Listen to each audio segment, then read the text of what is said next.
Good day. Good evening, everybody. Good afternoon. Welcome to another BeoTalk 324. Yay.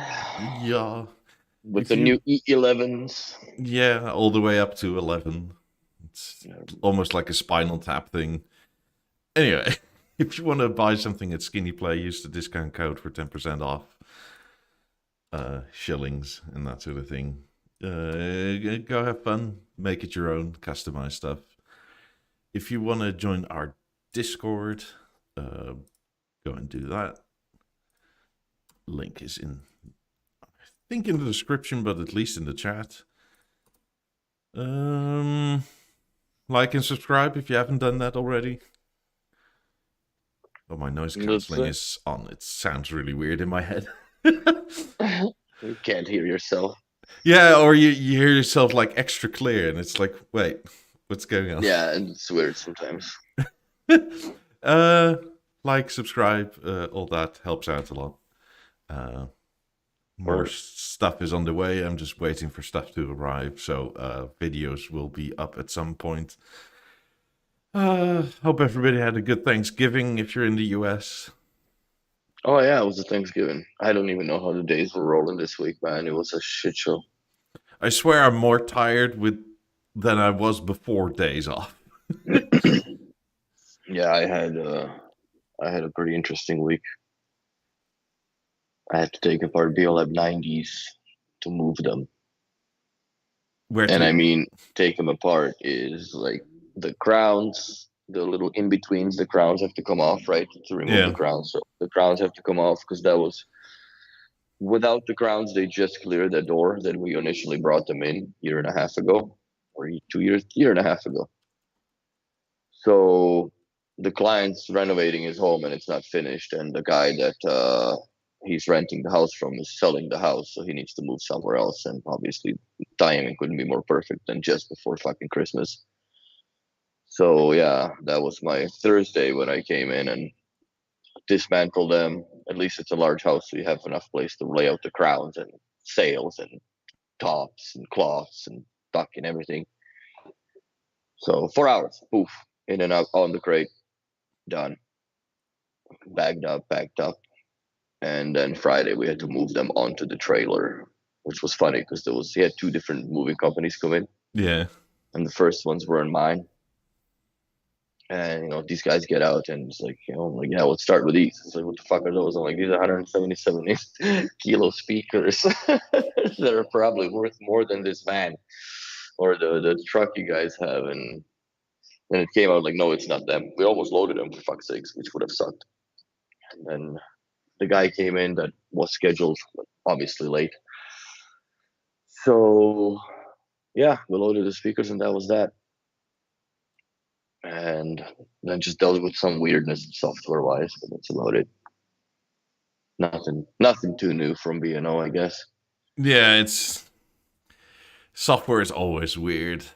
I don't know. Maybe it's because it's like, I wonder if they write in English, right, and then do it So that way, I or it's had this issue with the level, right, where the microphone just went offline, like it's no longer doing, like I showed you my last room compensation scan was done on November 17th, 1969, right? yeah, That was that was the date on the product health, which I don't think that was even a term back in those days as far as active room compensation.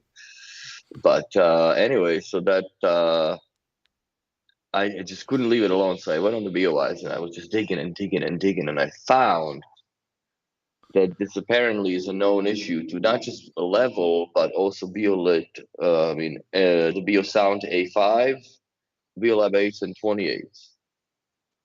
okay, But the thing is that it'll go away on the reboot where for some reason on the battery powered products such as A5 and level, the reboot doesn't completely clear the cache. huh? So in order for you to like completely reboot it, you have to put it in a battery storage mode. So you hold your finger on the power button for 20 seconds and then it goes beep boop, right? Yeah, and you know you're in a storage mode when you try to press the power button and nothing happens. You have to plug it back into USB-C or to the little magnet dingle on the level. Clicks in, it fucking booted up, man. I ran the room comp, it worked. Went to the Google thing, whatever, it answered. Son of a bitch, fixed. Interesting.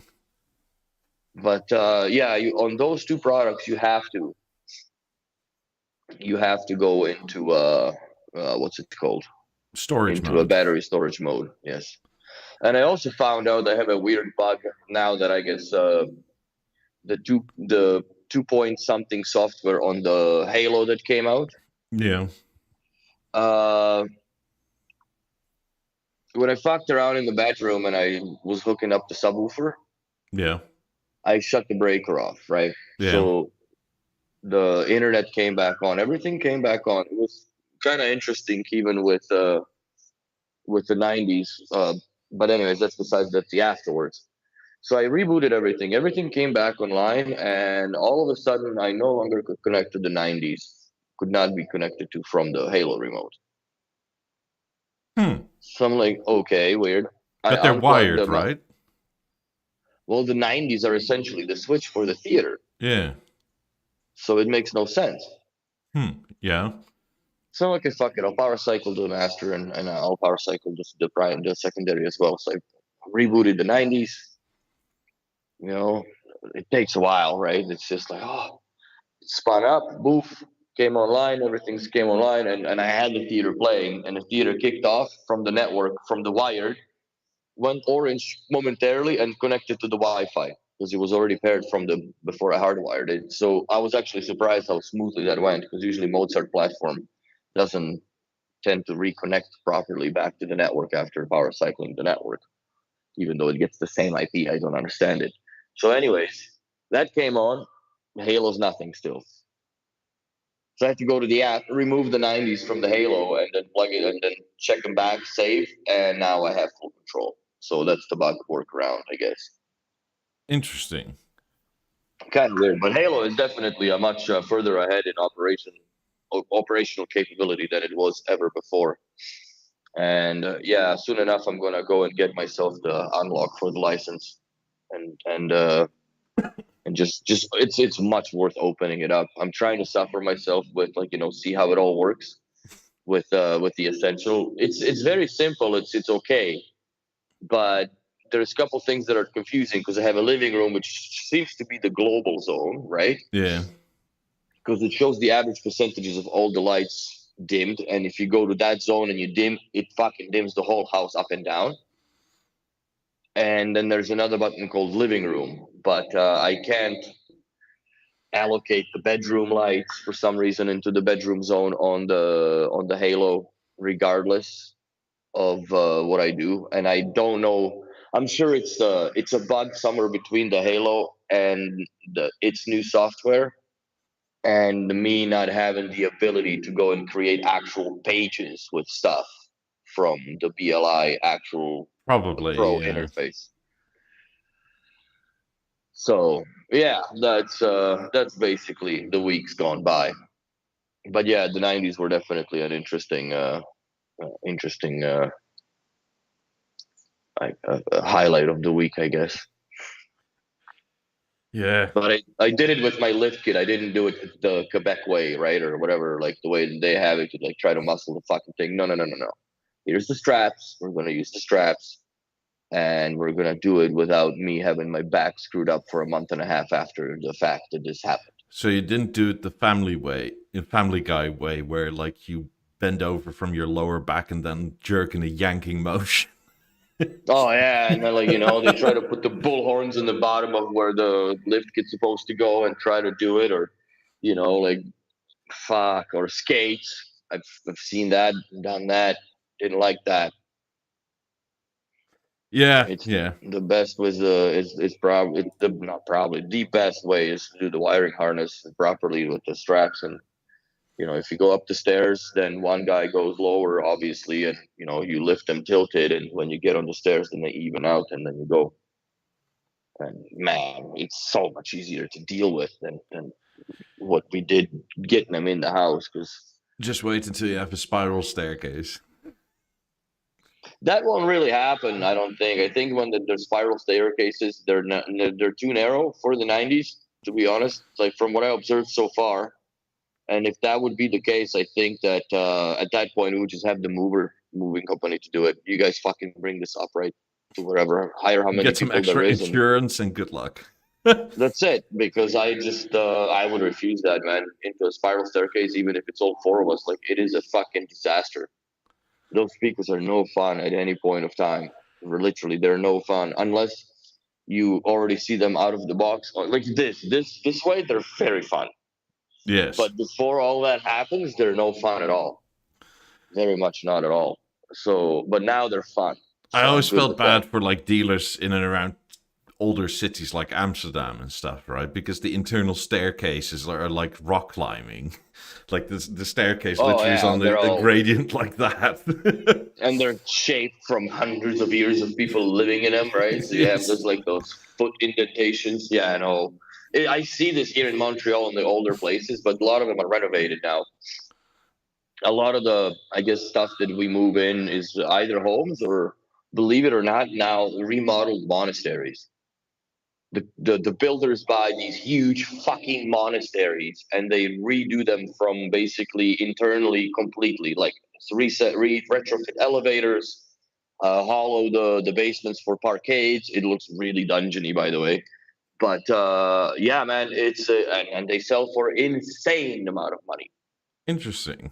We've done a couple jobs, and I remember the one of the first jobs we've done. It was the 1420 Mont Royal, man. That building, the first time with Max, we walked in there with the fucking cart, dude. It took us an hour because there was no concierge. It took us an hour to go through, like, to actually find the correct unit to what we're supposed to pre-wire. Out of I don't know how many hundreds, because it was such a labyrinth. Because at the time they were doing the elevator recesses too and whatever, so it was only half the building was accessible, and then you had to go around. It was a fucking disaster. I still hate it to this day, but we have a lot of clients there. A lot of it, now that it's finished, it's beautiful. It's absolutely beautiful. And there's another monastery that we have clients in. That guy actually has a piano, not piano black, but the silver polished lap fives, the last edition. Hmm. They look sick. They look spectacular. I don't know why they didn't do that before, even, but I'm glad they did that. I guess you could order it bespoke when the bespoke came, but I don't think bespoke was around before the lab fives were discontinued, because I think the bespoke program came up, essentially was introduced with the Beolab 90s, if I'm not mistaken, and the shape. But the shape wasn't really bespoke because you just spec out different griddles and whatnot. I never expected Canada to have monasteries of any kind, really. That you have multiple. Dude, Montreal has a lot of churches. Like, there's churches on every block almost. Not every block, I'm exaggerating, but there is a lot. There's a lot of history, let's just say, in here. And yeah, there's a few monasteries. I know that they've done some churches that they've converted to condos and part of the office buildings, and they leave the steeple, and then it just connects to this huge structure of glass, and looks fucking cool. But they're repurposing it. Interesting. Mm-hmm. So, So yeah. have you've had the training right on the Beoplay 11s? Actually, yeah, I did. I never made the test because I got interrupted, but I basically went through the course. Yes. So, what's new about this versus the EXs? Or Well, the portholes on the sides, that's one of the things. What I'm really most interested is how in the hell do you service these? Because they're promising that the batteries are exchangeable in these. what? Yes, they're serviceable by dealers, apparently. Huh? So they're promising a longevity that is second to none, I guess, because this is the first time I hear of earbuds being able to be battery replaceable. And I think what it is, the battery might be housed somewhere. I don't think it's in the stem. I think the some of the processing was offset to the stem with the microphones because there's two extra, right? Yeah. Uh, and it could be that you just pull the glass, or there's a special way of undoing the clip, or maybe there is a screw. I haven't really, honestly, I've seen the box because we've gotten the stock and I've seen one box open. I opened it. looked at the case. It looked cool. It's bigger than the EXs, and I had to run. I had no time to even play with them at all. So there you go, Craig. See, the storage mode works. So you were also burnt with the bloody software, hey? Call this. So I must say, I do like the new colors. I didn't know about the new battery replaceability thing. yeah. That's a very good idea, in my opinion. I think it's maybe gonna be a pain in the dick for the dealer or us to do it. But maybe they have a special jig that you need to order in order for it to be, popped off and repopped back in. Just like on the iPhones, you have that laser thing that burns the glass off, and then you can take it off, and yada yada yada. I mean, I since they're don't essentially know. water resistant, I wouldn't be surprised if there's heat involved and you have to like undo some sort of glue and then put like some new glue back in. I'm sure it's gonna be glue gaskets for sure. I don't see how otherwise he would do it, unless there's this tiny O-ring on whatever it's supposed to be suction cup clipped off or whatnot. But I don't know. I honestly don't imagine how, or can't imagine how that is going to be done. I haven't seen the videos on it yet. Like I said, I didn't really have time. I don't think there is any technical videos for them at this point of time. They're brand new, so obviously. In terms of presentation in the box and charging, I think this is like the E8 is the superior way. Was it? I think it was the EQ, right? Where like if you opened the box, the logo was like inverted or something. Yeah, I think so. One of them, they have them upside down for sure. But I like the presentation. I think it's nicer to go in from these wax shiny boxes to something more subtle. It's a very nice, great cardstock that they're using for the box. And fuck, I wish I had them. I should have stopped at the shop yesterday, Tabaknak, and got them because we have a box opened, but I didn't. I just didn't even, man. Friday was an interesting day. So yeah, they are. I like the silver black. Definitely my style, my taste. Are they worth the money? I haven't heard them yet, but based on what the EXs are, I can't imagine them going backwards to anything as far as the sound quality. And if the noise cancellation is better, then they're rocking solid, man. In my opinion. I still very much love my E8s. They're great. It's just at this sort of price, I don't even think the competition is B&O or other high end headphones. I think, especially if you have an iPhone or iPad and that sort of thing, it's the AirPod Pros, right? Like, because they're half the price. But they don't come close. My girlfriend, she had the older generation of the AirPod Pros or whatever, or AirPods, like the good ones, right? Yeah. And she said the other day that she couldn't find her case with the headphones, with the B&O headphones and whatever. Like she came from Mexico, so she forget which fucking whatever it was in. So she took the AirPods to work, and she was just like, "What the fuck is wrong with the sound?" And she is not a connoisseur of sound by any means. I guess she's become one over time, living around me, because you just kind of your ears just get adjusted, and like I got her a V1 with the sub now, so like that, she's got decent sound in her house too, because I couldn't stomach like just a fucking Samsung ass panel, bro. Come on, man, sell that on fucking marketplace and let's get you something reasonable here.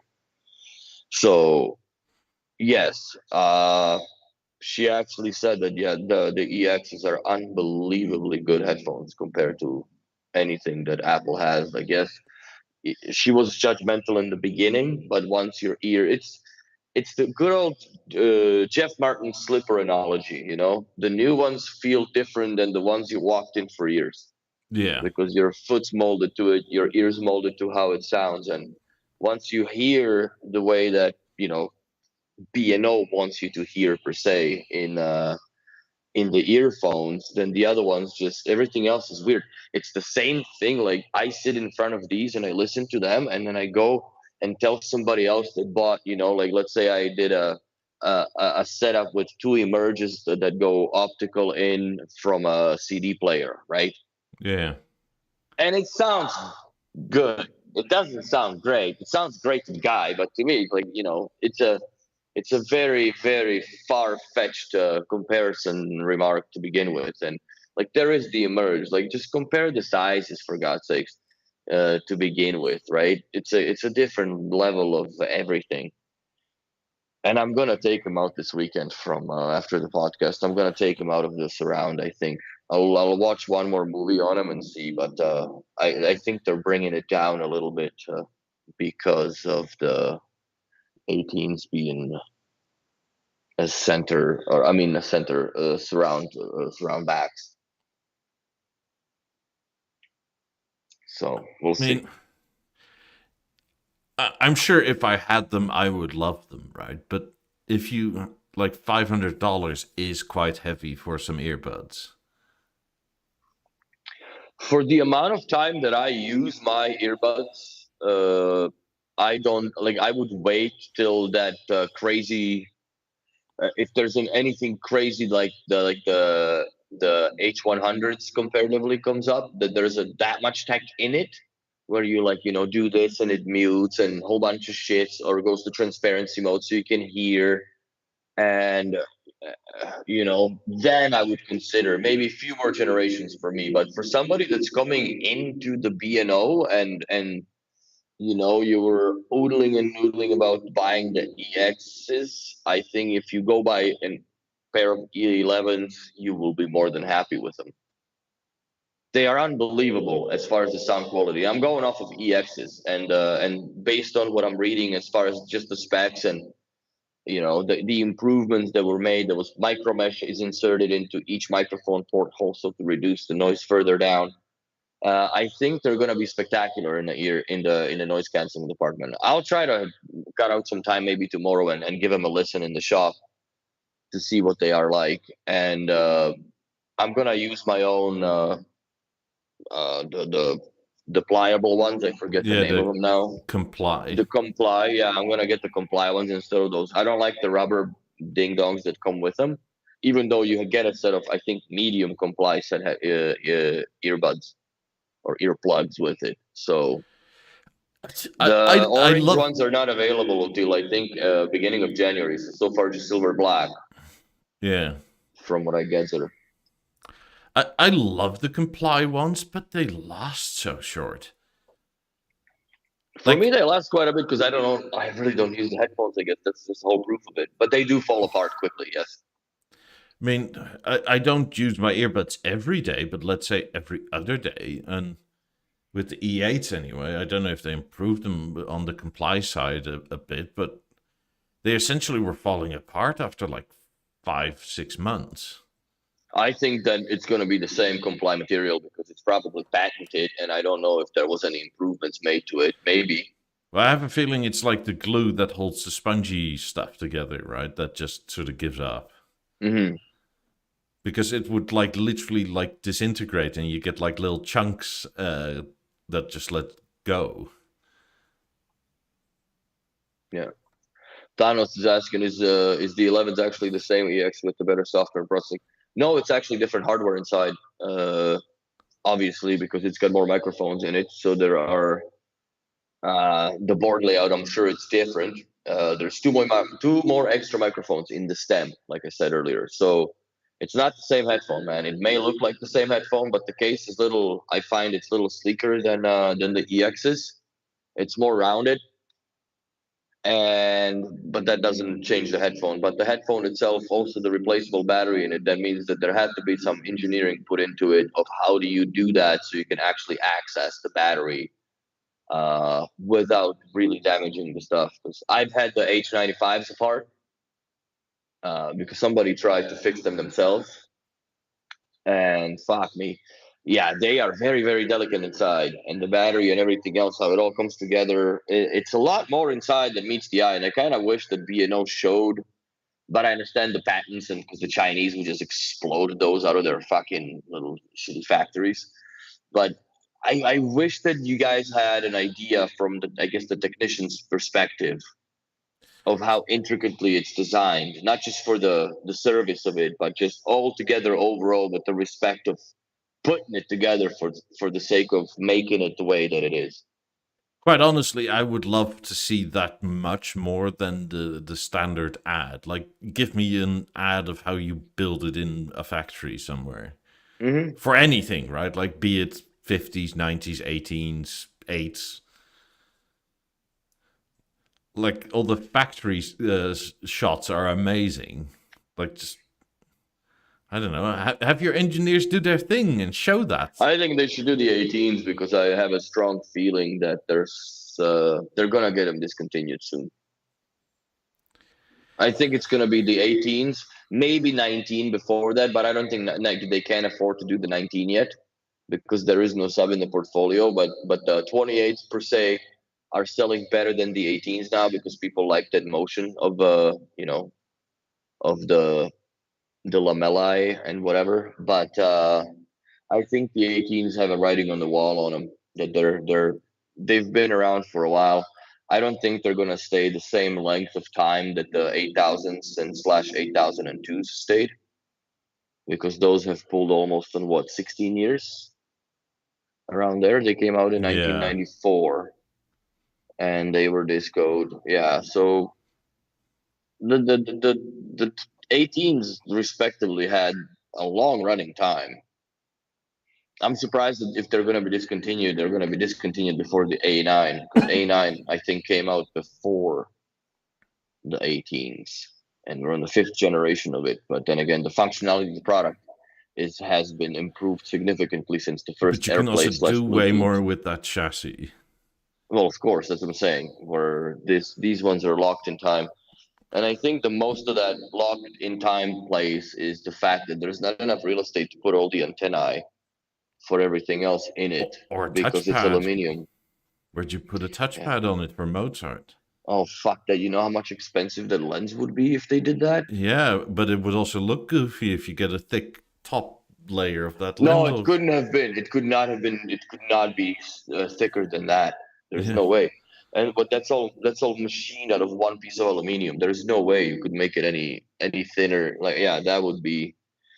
But well, who I, wants touchpad? I think you would have to make a touchpad if it's a Mozart, in my opinion, in some way of fashion or form. yeah, I've spoken with people about that, and that's the way they've decided to go. That essentially everything will be Mozart at some point, and part of the Mozart reasoning is that it must be functionally standalone, right? Like if you are minimalist, maximalist, whatever, that you can use it by themselves and you don't need anything else, which I think is kind of a shame that you don't take the opportunity to either gift or sell a remote with that, or make like I don't know, a Mozart version of this, right? The Halo remote should have been, in my opinion, that I don't know if they would have crossed the line in patent infringement if they made the Halo, not the Halo, sorry, the Essence remote with the display into center. If the Google would get their booty chafed about making it look like a Nest a lot, Yeah. right? Like, because it's a Or does controllable ring with the touchscreen. the So Nest look a lot like this? I don't know. Is the chicken or the egg? What was first? I don't B&O is always first. figure so. Yeah, because Nest didn't even exist when fucking first Essence came out. Yeah. But if they stuffed a battery in it, I think the technology now allows for it. I think you could. It's too small. It's small enough that you could do that. Hmm. Hmm. Yeah. I mean, I don't know. It seems to me that the 8s being where they are, the 18s in the middle and the 28s, it seems like a good spread, right? For But to the argument, just to circle back into the argument of the touchpad, right? If they're going to introduce a Mozart-based subwoofer, what would you need a touchpad for? I don't know, source selection. Oh, what the fuck are you gonna listen to bass from different things that the speakers don't play? I'm not even sure they actually want to make a subwoofer. I don't think so. I've said that a long time ago that the way that this is going and with their new base redirection true image algorithms, I really think that they would Bass want base boost button, boost. Billy's. You know, you get like a loudness or night listening mode or whatever. I don't see any reason of any kind. Maybe if they just took and replaced that goofy bottom knob interface with the touchpad on the top, which would make it look awkward depending on the design of the sub. I don't think that they can move away from a acoustically balanced subwoofer anymore after release of the 11 and then successively the BeoLab 19. I don't think that they can afford to go with something that's down firing and rattles your house all over the place. I don't think that that's within the books. It would have to be on that same physics principle, in my opinion. And what would you need? Like, if you do put a Mozart in it, the only benefit you have that it's a digital power link. So Yeah. do you just put volume and like the basic touch interface on it, so then you can trigger it from your subwoofer? Maybe it's somewhere on the back of the wall. Maybe they make a wall mounted one. That would make sense then. I But don't we already know. been down the road of the wall mounted subs, and the BeoLab 11 wasn't necessarily the strongest hammer throw in the house. Yeah, it wouldn't work in my house for sure, because like all the exterior and load bearing is all concrete, right? But the internal is all sticks and plasterboard or Bro, drywall. that stands no fucking argument. My V1 in the bedroom is on four 1/4 inch togglers. Sorry, three eighths. Four 3/8 togglers on its original wall bracket hanging on one side. Oh, Not I the don't ones that mean you that. sit I by. mean it They rattles won't move. literally everything. Like even if I The choose, 11 won't. 11 won't yeah, unless but you have a lot of shit thrown into the walls. I mean, I already have where like if the theater does its tuning, that you see hear the rattle slightly in the air return vent for the AC. Oh yeah, Because that's the that. like the internal sticks and stuff, like nothing's load bearing, right? So it's not No. fastened to the same degree if it was actually built out of wood. Well, yeah, it's even worse with the metal studs. Yeah. Like in the regular buildings, Jesus Christ, man. Sometimes your theaters, you just hear the Lumex dance inside the walls. It's not fun because there's no fixing that. Like, what do you do? Stuff it with newspapers, for God's sakes. So, I think the limitation of the four speakers will have to increase as far as the DPL is concerned, in my opinion. I think we're in the experimentary mode. Maybe theater only for now has the capability of doing four. Maybe it'll be able to do four wireless and two. Well, you can do four wired from the two output or two network port switches that are there, Well, and then the anything rest on to the run on PowerLink and ceiling, WiSA. right, you can just do on WiSA because you're not using the touchpad anyway. Well, yeah, but then you're limited to different speakers, like only Beolab 8s per se you can do on the ceilings at this point of time. If you have in-ceiling speakers, then you're running PowerLink, so you have no choice into a Yeah. BeoAmp 2, right? So Just reserve the BeoLink surround for anything that's reachable, i.e., physically. well, if you're doing Atmos, the in-ceiling speakers are going to be in-ceiling speakers, whichever. Even if you go with palatials or celestials or Bowers and Wilkins cantons or whatever, you still need a BeoAmp 2 with a somewhere to put it per se. And yeah, turn off autosense on BeoAmp 2, 100%, and turn up the gain all the way, almost. Do it 9 out of 10, and disable line input. Sorry, disable line input autosense. Yeah, that's the one. because that really fucks with your power link experience. So here's another nugget of knowledge that I dropped since the level worked in the beginning. So there you go. But yeah, the one thing that I would really like to experiment more with is bollards, but that's not going to happen till the summer because we're doing an installation and we're doing a few. Yeah, if you're going to install them now, you have to dig the snow out of the way first. Well, not in Montreal yet. Here it's not bad. It's Calgary. They are under some shit, but not here. But yeah, that being said, that bollard deal sounds awesome. It really sounds good. It's too boomy in our shop, but obviously it's meant for outside, right? So it's tuned for outside, and we have it in the corner. So it's a little too much. You can still attenuate it with the Connect core. But the display is built a little silly because you can't really get to the core unless you have space to hide it outside. There's so many fucking rocks, dude, because it's all like a little rock display. Shit. I'm still waiting for my order for 8s to come in. The biolabs? Yeah. Nice. I mean, I think I'm most likely I'm going to use them in the bedroom almost literally like this. Like high up on the wall, point them down so they're away from kitties. You still have all your floor space and stuff. Mm-hmm. They sound excellent in a higher position on the ceiling, or sorry, on the wall towards the ceiling. We have them installed like that in the showroom. They sound fucking great. They really sound good. I'm not in the beta, but apparently you can connect them to a stage pretty soon.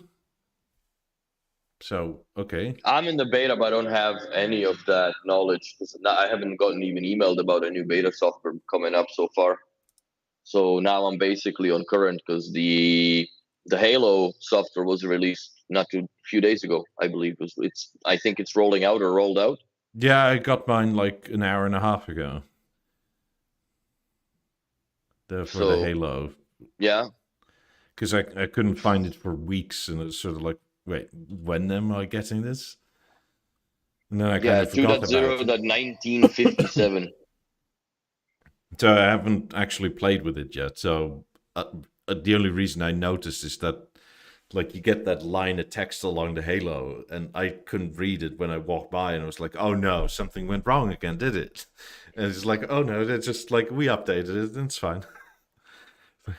Yeah, the Halo updates are a little scary because the screen just goes black. Like there is no response of any kind for anything.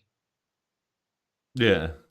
So at least on it was funny because on Friday I went to the client and we had the problem with the Halo and shit and the shape amp.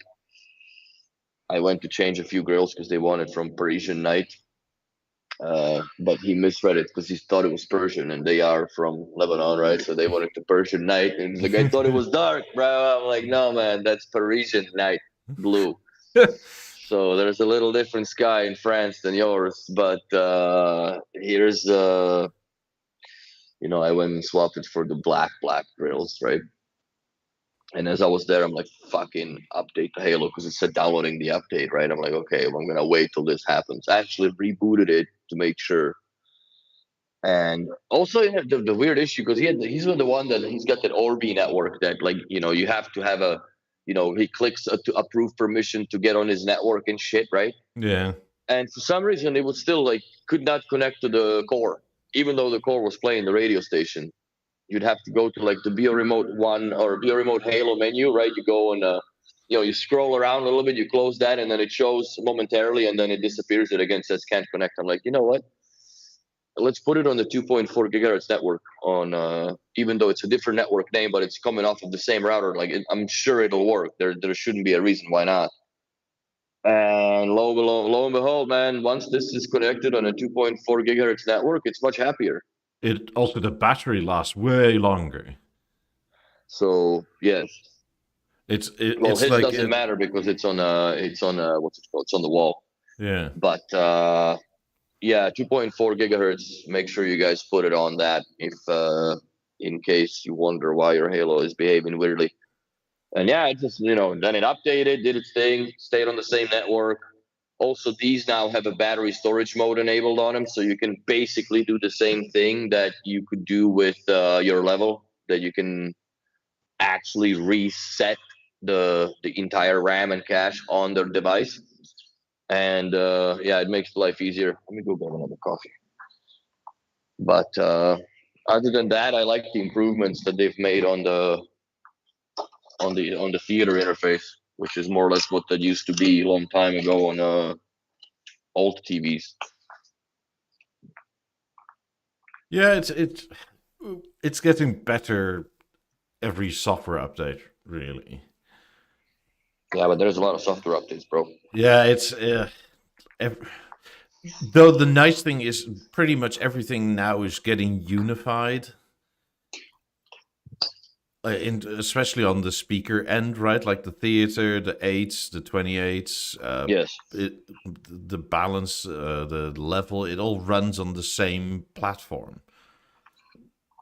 It's which is nice, finally. Yeah. I mean, I actually was too late. DJ Neo says, I hope we get Tidal on ASE one day. I think we will.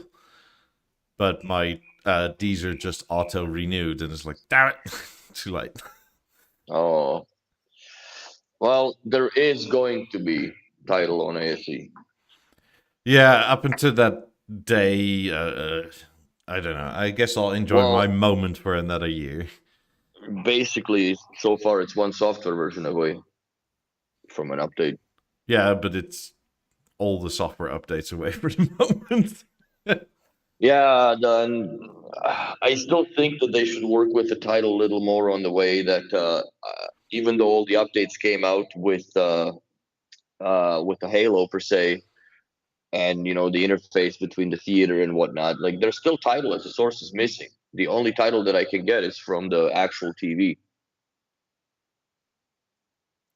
And you know, it's not that it's annoying, like it's cool because you have the the video part of the songs, which I never really watched because you don't have that on Deezer, or didn't have that ability. Maybe now it's a little more with Deezer. But yeah, yesterday I decided to build a little Christmas wreath, right, and see how if it's possible to do around a cat with Lego.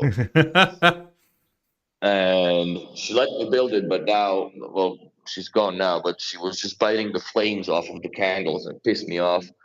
And then she, hockey them around the apartment. But so while I'm doing that, I'm like, I'll put on Tidal, right? And I'm like, fuck, I can't call it out. I'll just put on the TV Tidal. And like with the Atmos and all that, like it's cool, right? It's much cooler than having to listen to music, I guess. But I would still prefer to just have the display panel off completely, right? And just have the tunes play, and like I guess call me old fashioned, but that's my preference. If I guess, like if I build Lego or whatever, if I do podcasts, I don't really like the only time that I would have put a podcast on, because then you don't have to you have to look at what the people are doing and shit. Or just Unless the you're background to your watching this life. show. That's right. Always gotta look. Never know what you miss. Fudge. I mean, at some point there may be stuff in the background that is hush hush or something. There have been before. That's it. So, yeah, I am. I'm quite excited for the software though, but there's still a little bit to work on, in my opinion.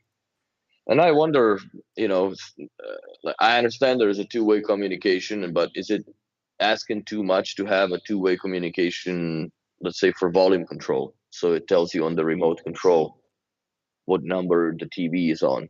That would be cool. I know that that's been requested years ago, but I don't think I know that it doesn't really fall on the deaf ears, but I don't think that it's within the technical possibility of this remote. Oh, a question from earlier, by the way. With the latest app update, we have homes. And it's in beta, which is essentially like if you have multiple homes and you can remote control them, right? Yeah, but I think, well, the weird part that I find in it, when I try to set this up, I wanted to make two homes, which was one was my apartment and the other one is the store, right? And it just makes sense. I can't make my apartment as one home because the second home is my ASC products, which are Moment and a Beosound one. Yeah, I had the same. Like I couldn't get all my stuff in home one. And I don't understand where that bug is, but that's why I didn't even venture down the fact of go and try that whole thing in the shop when there is, like 13 or 14 different products and shit. Just oops, and they mix together. No. I mean, because I wanted to make her office the only like products in there, like home too, because with her work, right, it's much more important that that never comes on when like I trigger something over there. Yeah, fair enough. Also, where it sits, like it sits in a bookcase, like yay high. So to like turn it To off, turn it like off, it's a hassle too. yeah, you're not getting to the power plug because that's behind a bunch of books in the corner. Fuck. But whatever I tried, I couldn't get all my products into a single home. Like it Yeah, just neither like, could I so far. Like the ASC products didn't join the same home for me. but essentially, it seems like it is for the very high net worth individual with multiple homes with multiple B&O. That's Well, no, I respect the idea and I really like it, but it's just it doesn't really work at this point of time. no, Here, but let's that's what just, it's for, right? That's the idea that you of can course. control your secondary and or tertiary home. Well, I don't think you can do it tertiary no matter how much money you got because it doesn't support in the app. But let's just share the screen here and show people what we're talking about.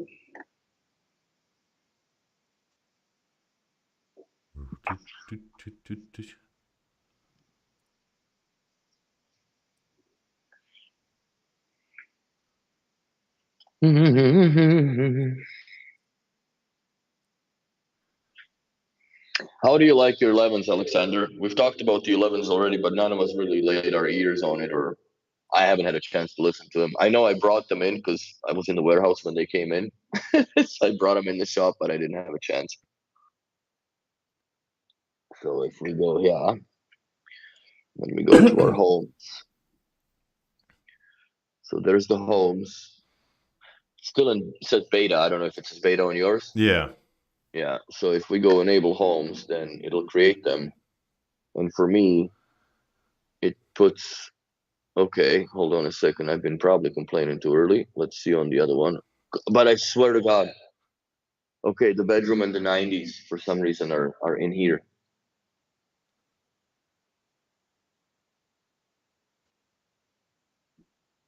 And I can't, like, there's no way to edit, right? Yeah. What can I, if I grab it, what happens? Nothing apparently. You can Okay, I can move it do in the that. list, but Ooh. Okay, save. And let's go back. Can I not move it? to the other home. Yeah, what if I call this home one?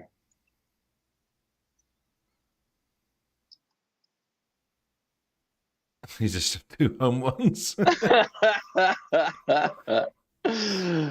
Oh, what the fuck? Why can I not?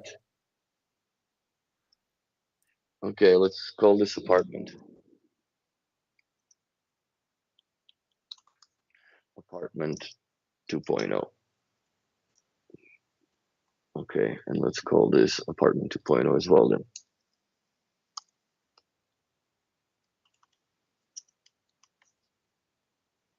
Save. Oops. Can't do shit, bro.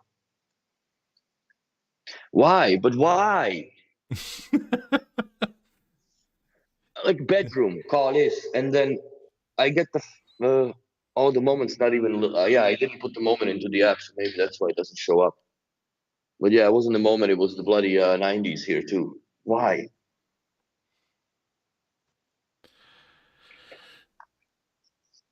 It's very silly that that's the. Okay, so now they're gone. But also for people that are wondering how do you access, like myself, I have the emerge left surround and right surround, which you can't see in the app, right? So you can go here, Can and you? even though they'll be faded out as far as all that nonsense, you can still go to about, and you can see what the software on them is, and you can also go and update the software or check for the update in per individual speaker, and it'll update through the Wi-Fi of the theater because that's what it's connected to. But if you go to, like in your account, they don't show here, right? Because they are not part of the experience. So fine. KCBR says delete your second home and add the 90s to the first home. Does that work? You can't delete the homes, bro. Enable homes, right? Yeah. So we'll do that. And there's no delete. Can you is it like one of these hold and swipe deals again or something? No. What if I just save? You only get 2 homes.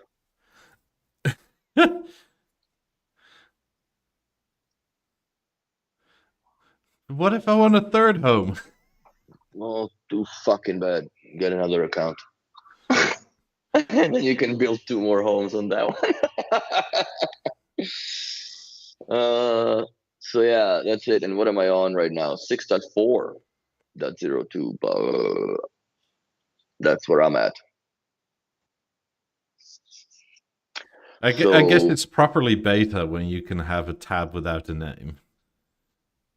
Yeah. So yeah, and here, because you can see that what I was talking about earlier, you can see that the speakers are enrolled here, but you can't click on them or check their software status. And if you go, let's say, to connected speakers in your system, then you can't really see shit either, right? Yeah. So the only way to check, like I said, to go to your account and product settings, and that's where you can check on your software, because that was a question in Discord that I had seen. And here's all of your stuff. They should put one of those videos in the app that auto loads to explain that. Yeah, because how do you know if you don't know? Yeah, because this is not the usual way to go about that, right? No. How much battery do I have left here? Oh, okay. I'm good. So that's a bit, I don't know. I'm not opposed to it, but just if it changes this much, let people know where it is. Mm-hmm. I'm with you, Billy. I do agree. I miss those little speaker icons that used to show up when you had the listening positions underneath it. Mm-hmm.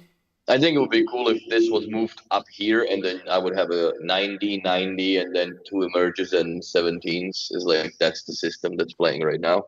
Maybe it's too much to ask for because I still can't even get that picture up. Yeah, it's fucked up on your account, man. Because I've changed the theater in a dude's house, and he had the same issue, and it never went away. So it is there.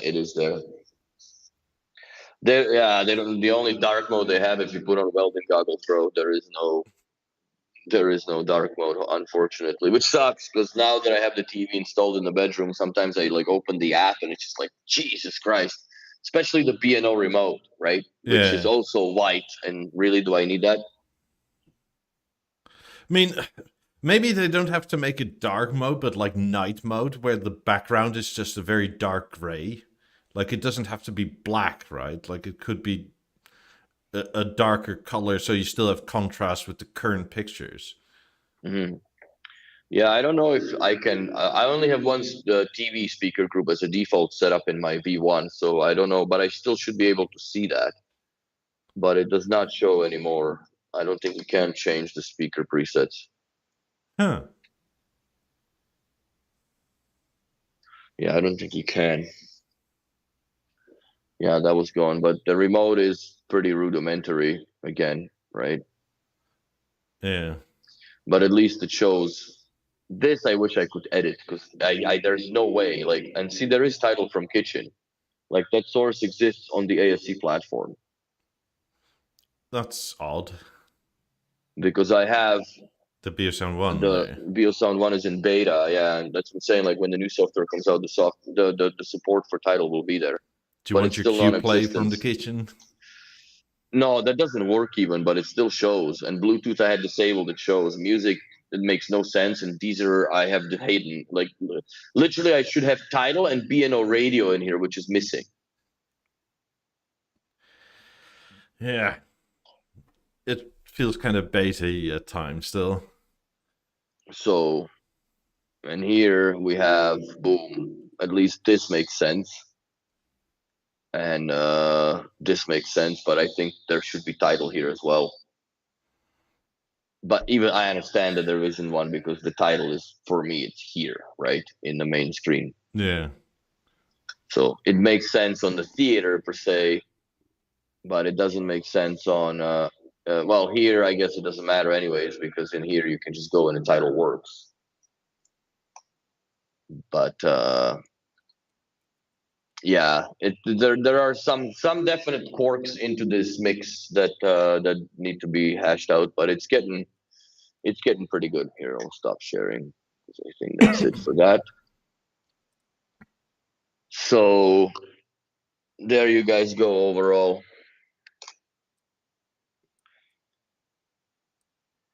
I I gotta wish say, they would. crypto's going good, bro. Just on a side note, crypto's going insane. Yeah. I wish they would, because I've spoken to, they've reset my account before on their side, right? Mm-hmm. It still doesn't I'm big. change. It I'm all doesn't over the change the place. thing. So I don't understand what's actually like borked on their side about my account, or why like the image retrieval doesn't work. That is so weird. Yeah, I don't know. I don't know. I honestly, I have no answer to it. I mean, surely this, like, I'm not the only one. I know that. If you ask them, they will probably tell me I'm the only one. Well, I don't believe that because I've seen this with my own eyes at the client here, where his theater was just weird. We actually R-rated and replaced it, and I put the new one on, and none of the images loaded up on any page of his. When I changed it, it was just, and it's fucking black anthracite 65, and it shows up as a 55 oak. All like every color I pick is a 55 oak aluminium. It doesn't matter what color I pick. Same Like, for him, exactly yeah. the same for him. It makes no sense. It makes absolutely no sense, but it's happening. And I don't know what to say. Like I just, even he's like, I don't care. So I mean, I'm like, in well, the it's end, okay I if you don't care don't, but that still. much, right? But it's kind of But it's a this. piss off, though. It's this obvious thing that, because I remember being excited, like, ooh, I can finally have it as a BeoVision theater come up, right? And like as soon as that update went out, it's like, yeah, you're just not able to. It just doesn't work at all, ever. Maybe that's a hidden weight sensor and says, no, you don't have a TV on top of me, asshole. I even added a floor stand. I Not know. That's possible. what I'm saying. It's. I mean, and the thing is, it got progressively worse, right, with time. Because I used to be able to select the other colors and they would pop up correctly in that screen. So they do for me. Yeah, they don't at all. It's all silver oak. Yeah. Like, and I used to be able to, like, if you put on the black one, right? It used to be silver and it would at least pop up there. Then if you saved it, it wouldn't save. But like the image retrieval is totally broken there. I even did that, like, just select it and then go back without saving. And then I came back and saved it and blah, blah. Freaking blah, blah, dude. I could not change it for him either. It's bizarre. Absolutely bizarre. But that's just, yeah, it bugs me. And what also bugs me too is the fact that it retrieves the wrong it retrieves the wrong speakers. Like it retrieves the default Beolab 90s in the speaker preset app. Yeah, this is the black one Yeah, it just selected. doesn't change. Other black one selected. But you see the flicker of that it's getting a new image, but the image is always the same. That is so weird. Like you see it load a new picture, but Yeah. the picture's always the same. And it doesn't bloody matter what you do. Even the non-save method doesn't do anything anymore. So I wonder how many people suffer with that, or how you've reported it, didn't you? I guess so. They even reset your account, for God's sakes. Look, we've even spoken about this in person. You were That's there. right. I know I was there. Fuck. And it still didn't change shit. Yeah, so again, I'm not that bothered, right? But like, come on, this is. I would have thought this was like a remedial thing. Like this is clickety clack, boopity boop, and it's done, right? Like this should have been like a setting or something. No, because it makes no sense that like most people don't have this issue, and I really don't feel like resetting my or making a new account, right, and doing it that way. But that might be the only choice, no? Yeah, but then I have to like move everything over, and it's such a pain in the ass. Why is it? You just add them to the new account. They show up on as like discoverable. Yeah, but like still, I mean, I know for sure something's gonna go wrong. Like you would think that this was like clickety clack, new email done, and it's probably more like, oh, new email, it's mostly okay, except this like M3, right, that doesn't want to come off your old account. Or something like that. And then like you're all of a sudden 2 hours in and just pulling your hair out and going like, please make it stop. And then all of a sudden it works. After 15th factory reset. Yeah. I've been there, bro. I have been there. Stefan says, question, why does the theater reboot itself mostly when you have guests over? Because of the proximity sensor. It sees people and goes, no. Disable the proximity sensor when you guys have guests. Seriously. I don't know. That's another thing, right? I was actually surprised it didn't reboot when Stefan came over last Sunday. It all worked smooth. So yeah, the only like thing that I find as a bug now is if I open the home control app, I have to continuously log into it. Okay, which is rather bollocks. Yeah. Not on the V1. V1 just took the shit and that's it. She's cool. I mean, I have a feeling like most B&O gear is sort of like that VW Dieselgate software, right? Where it knows it's potentially going into like test mode and therefore shuts a bunch of shit down. Yeah, I don't know. Like, ooh, you may be showing this off to friends. We wouldn't want that, right? No. How much did you spend on me? Boop! Like blinking. I don't know. No, so far she's been solid, steady. I like it. I have no further issues with anything really. I no problems with the 90s even now, like at all. I need to buy a carpet here. That's one thing that I'm going to invest in. I'm still oodling and noodling the couch because is it worth it? Maybe not. Maybe yes. Just get a second chair, not a couch. Well, I can just pull up my office chair because it's just as comfortable. And put it up here for a movie, whatever. But yeah, I'm gonna get a couch here for sure. And I want to get that goofy ass robot vacuum because the cat litter, even though she's here for a few days or whatever, it's fucking out of hand. The sand, right? Because it's stuck to the fur. I don't like it. By the way, Alexander with his Beoplay 11s more or less said what I said, where like the price versus AirPods is like, yes, the sound quality is better, but you can buy two of them for the same price, right? And yeah, I guess. I mean, you but do if get. You look at it that way. It's the If wrong way to look at it, I think. well, if you have iOS devices, you have the native iOS support because it's an Apple product. Yes. So like the software on the usability side is like superior. Oh, 100%. It's flawless. Yeah, so I mean, if you use them for calls and that sort of thing, which a lot of people do, I guess, then or like Henry, right? What he always said, like he switches between devices all the time, Hmm. between his like his MacBook and his iPad and then his phone, etc. And it's just flawless. Well, but the E11s do have multi-point connectivity as well.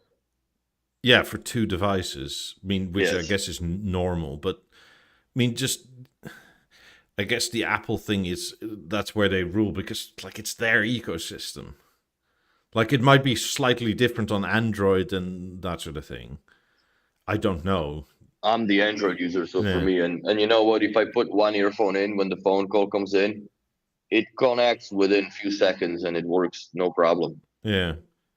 I mean, Billy says the same. The seamless switching between Mac, Apple Watch, iPhone is keeping me with AirPods. I sort of understand. I mean, I bought my AirPod Pros at was it Costco or Sam's Club or something because they had like one of these like I don't know deals if you come there midweek, and I think they were under $200. Hmm. And I will happily say like the B&O earbuds sound quite a bit better, but not like $300 better.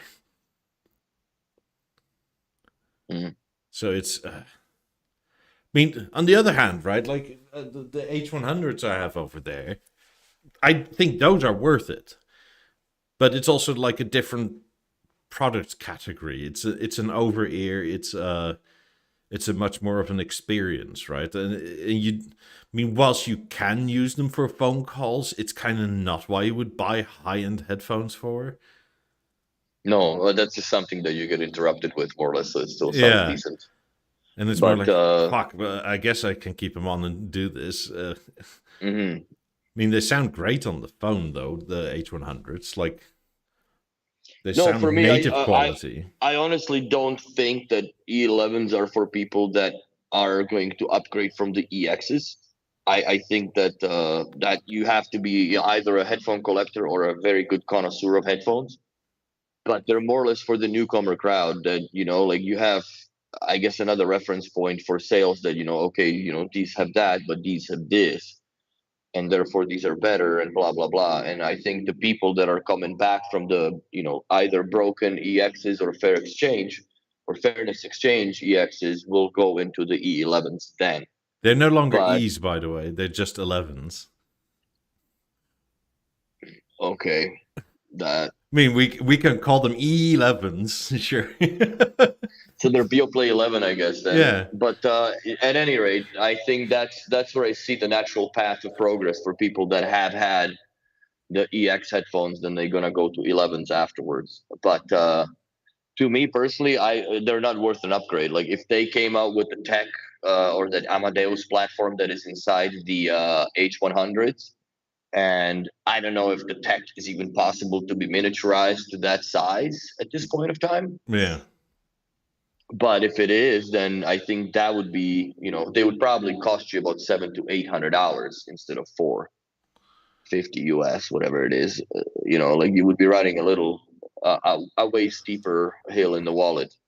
But would that be then worth it if all that tech was in it? Yes. But then again, the limitation is where the H100s shine. That if you do want to get into this audiophile crazy nonsense, you can hardwire them with the USB-C, and then the sound quality is substantially different and better. Where you don't have that possibility to do it with the whatever E12s or E100s, whatever you want to call them, Yeah. when if they were to come out. So I your mean, limitation is Bluetooth. I mean, put it slightly different. Like, take it, forget Apple for a second, right? As of right now, the E11s Mhm. are $500. If you go to B&O's own website, the EXs are $280. Is that upgrade $220 good? I don't think so. I kind of think it's slightly strange that they launched them while they have a sale on for the same thing, just the last gen. I think that's a strategy to get rid of the last gens quickly, because once the people see what the actual price tag of the new ones are, the last gens will be bought out much quicker. It's that same FOMO of that B&O does with the price increase to close the sales. It's the same thing with this, that they're just gonna give it to, they'll do a Cyber Monday and Black Friday and whatever else Boxing Day nonsense, and then they blow them off just so they can replace them with the 11s. I'm not a conspiracy theorist, but marketing wise and economically, that just makes sense Yeah. to push these out. No, yeah, it does. I mean, So, and if you don't care for having the latest and the greatest, these are still a substantially awesome headphones or earbuds per se. I mean, personally, one of the functions I cared more about with headphones is actually not ANC or with earbuds like this. It's not the ANC, it's the transparency mode. Like, how good is the transparency mode is much more important to me than the ANC, because if you size the buds correctly, you get pretty good passive ceiling, right? Already. I'm not dissatisfied with the EXs, that's for sure. Yeah, but it's kind of annoying when like people start talking to you and you have to get them out your ear. It's much easier to just tap and be able to listen.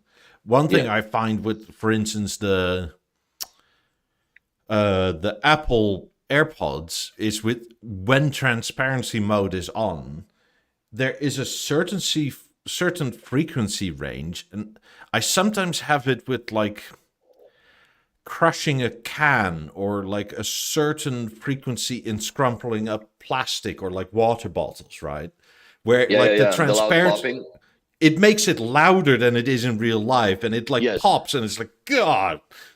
Yes. There's some also when you drop something like a knife or a fork on the ground, it does make it louder. Yeah. It's kind of weird that it does that, but I had noticed that before for sure. I have definitely noticed that. I'm gonna start a poll on that. See if we're weird for that. Stefan, you're excluded. No poll for you. Oh boy.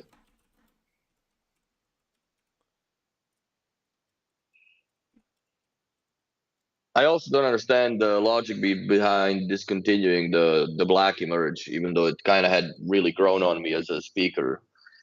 Yes, I understand the look of it. The oak one is much more premium, but they should come out with at least another color, maybe something in a silver with a smoked oak or walnut, please. I would also like to get walnut grill for the level, but now it just doesn't make sense because I put it in a bathroom. It looks great because everything there is oak, so it matches. But you're gonna have to build your own house for that. Makes sense. Because like almost nobody goes to Walmart as walnut as a wood choice color, right? Because it's like it's not omnipresent, and it's much easier to just go oak everything as a builder. Yes, it's brighter. Well, even if it's not bright, like even if it smokes or stained or whatever, right? Like oak is just omnipresent compared to walnut. And it's a harder wood, so Yeah. the dents and stuff, they don't come as much or come across as much. I mean, so like the only way to like mix and match your house with walnut perfectly is to like you build your own, or I don't know, start from scratch on the structure. Yeah, you really don't have a choice. But I don't mind the contrast of the light wood floor with the walnut accents that I have right now. I think it looks a little bit better than it did in my first apartment with the dark floors. Yes. Because then the 90s kind of just disappeared. Even though I have the oak lamellas for the 90s, I haven't played with it yet, but I should try them on and just see for the shits and giggles how that would change the look of it. It would definitely brighten it up quite a bit more. But yeah, Stefan got a good understanding of why I don't want to get rid of them. Is he buying yours now then? No. I'm not selling these, but yeah, they're Has he beautiful. made you That's an offer just you can't refuse? no, Are they piercing There's to his delicate ears? no. He'll enjoy them thoroughly. But yeah, they are spectacular looking in white. Definitely, I think the nicest color that they are in or could be presented in. Not because I own them, but it's just they look sleek. I wouldn't mind getting like those custom aluminum panels for them, the shiny ones. That would look hot. Yeah. That would look real hot with the I bottom of think the theater. matte black would also work. Yeah, but I would match because then they would match the wings, right? If you put the silver, Hmm. I don't think I would go crazy and get all six. Maybe just keep the walnuts or keep the back wood because you'll never see it anyways. But I think that when you order them, they're gonna come in six. So I would keep two as spare in case one gets scratched. Yeah. But yeah, that's a song of a long Unless distant future. the soft price increases that you used to get 3, but now you buy them per one. Fudge. Yeah, I think that B&O should hit the brakes on price increases, in my opinion, a little bit because they're going to price themselves even out of the high end market demand. Because I don't think that people are willing to or are going to be willing to spend endlessly for these things, especially knowing what they are like when they come out for price, and a few years later they decide to buy them, and now they're almost double of what they could have bought them for. Well, I think I've said it before. I don't mind a price increase necessarily if there's like a justification for it. Be that whatever it may, right? Like you can spin it certain ways. What I'm kind of annoyed by is that you can set your clock to it. And it's Oh fairly yeah, arbitrary. Like just do a big fucking chunk in one go, please. And then let it be for a while. at least a year. Like we used to have price increase once a year, but it wasn't never. I've never seen anything go up by almost 22%. I think something like emerges or whatever. Like anything that always went up was maximum up to 10%. I mean, for 90s, when they were new, they were what? Let's say They were nine. 70,000 euro They or were something. 80,000. They were 80,000 US dollars. Yeah. Like, you could have gone for the first 2 years, not do anything, then go to 90. In And my then opinion, not they do should have anything for started two the years, go 90s. to 110. I think they should have started the 90s with $90,000. That's what they should have started off. They shouldn't have gone to 80. It should have started at 90 grand. And yes, it's a lot of money, but comparatively to what, in future, what they're going to be, first of all, second of all, what they offer versus what you would have to invest into in order to get close to what they put out is substantially more. I And you mean, would never be that happy with it. or take 50s. They're like 2x the price from when they launched. Hmm. Like, why did we have to have so many intermediate steps? Because it's kind of insulting, right? Like it depends on Well, sometimes yeah. literally which day whether you pay like 1,500 euro more or less. Yeah, that's a little fucking goofy. Like it's and then you get in it like, well, I thought and I wasn't here yesterday, so will you honor the price from yesterday? And then it's your dealer will have to go. Well, I have to go ask. Yeah, and then you have to go back the office and blah blah blah, and like they It's they seem to be a bit lenient towards it for like the first week or 2 weeks of price increase. But like Kareem's been in it for a long time, so he knows how to safeguard himself, and he just orders in mass before that happens. So at least we have a little bit more leeway doing deals after the price increase happens. So there is, you still have a potential to close better with, like you can still go, I can still give you the old price type of thing. Where if you're a smaller dealer and you can't afford to front load your warehouse with like 25 or 30 stages or 15 theaters, like that's a lot of money, right, that you have sitting there waiting to be sold. yeah. But if you're able to do that, which luckily we are in Montreal, so then we front load a little bit, so then there is a little bit less pain to be able to close the potentials that like all of a sudden, like the theater when it went to 13K, right, Canadian, like come on, like Well, also with the biannual, if sometimes not triannual price increase, it's sort of like you have what maximally 6 months to save up to whatever they cost right now. yeah. And then Like if you don't make it, they're going to be up again. And if you don't make yeah, and that, you they're going to be up again. Like, why not have a longer interval in that? It's kind of strange. I yeah, mean, are you gonna be besides the able to point buy that, one for this price and buy a second one? Let's talk Lab 8s, right? You buy one and then you buy another one for another $400 more a year later because you can't do both per se. yeah. I mean, So it's. I get it slightly more with 90s and potentially 50s, but I would rather see them do this sort of price strategy with something new, right?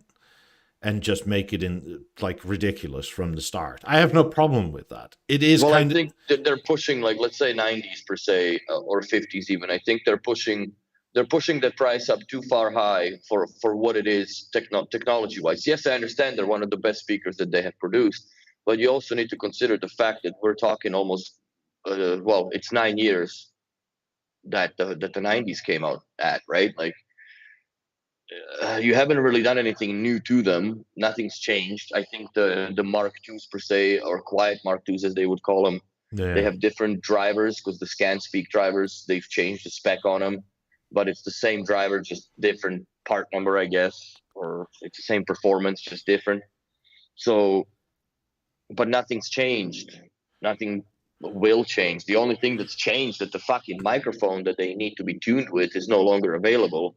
And if you want to do it with the theater ding dong, then it's cool, but like that microphone's too thin to be clipped into the mic stand, so you can properly do a very narrow spot for measurements. Yeah, I mean, you can justify like material cost, labor cost, blah blah blah. You can justify that for quite a bit, right? But not double. And not every 6 months. That just No. goes to poor planning, in my opinion. Like like Intube says, BLab 100 next year, surely 250K probably. If they do that, fine, But absolutely fine. leave them at 250K for at least Yeah. 5 years. Don't come back a year later and say, well, they're 260 now or 261 because that, like, percentage wise just came out better. It's like, what? 261 500, because that $1,500 will definitely break the bank. I mean, it's just, No, I just don't, yeah, either do bigger chunks less often or just don't do this. I guess it does help him a bit because there are quite a lot of people that, well, for the lower end things, right? Like, and by lower in B&O's range, that is like probably up to 8s, where that, like, ooh, next month it's gonna go up X%, whatever, right? Like, people will buy it now if they were questioning it. It does help a well, and little that's, bit. like I said, it's the front loading, which, like Ralph said in the chat, that yes, it's a bonanza for B&O because they're just basically front end loading the shops, whichever ones are able to afford to do that. Some have, like, let's say 90-day term for payment, right? So they can still be able to afford to front load for that before the price increase. So they have 3 months to pay it, and within those 3 months, they're most likely or hopefully are able to sell enough that But they can is that cover the bill. sustainable as a business practice? It's very silly, but it somewhat somehow works, I guess, still, right? And Yeah, but you know surely what you're after like selling. 3-4 cycles of this, it kind of reaches its end point where people are willing to play this game. But as a dealer, do you have a choice, really? Like, this is No, the but as a cards you're dealt. customer, right? Like, because as a customer that has any interest, you see this every 6 months or so. Well, and that's, you know what you do and you don't, because we have clients that just, like, they buy big systems and then they're good for a few years, right? So to them, it's what it is. It's just a snapshot of time of cost when they were renovating the house. It's, if we're doing a $200,000-300,000 jobs, it's a lot of Lutron and shit and blinds, and there's a Savant system, and then there's a couple theaters and a whole bunch of 18s around the house spread out and blah blah blah. So those people, they just buy once and that's the end of it, right? It's a little different from our perspective when I'm here day to day and you're here in it more or less day to day as well, because we're just fucking nerds. But a normal people that come to the store, they kind of just buy it once and that's it. Like, yeah, There are people that, get called in and, we have this new crazy Atelier edition for Beosound 2s. You want to come and take a look at them, right? They come in like, how much is it? It's $7,500 versus fucking 3.5 or $4,000 for the regular colored one. But nobody else has it because there's only one in Quebec, or more or less Eastern Canada. If you buy that, okay, fuck it, swipe the card, c'est ça. Yeah.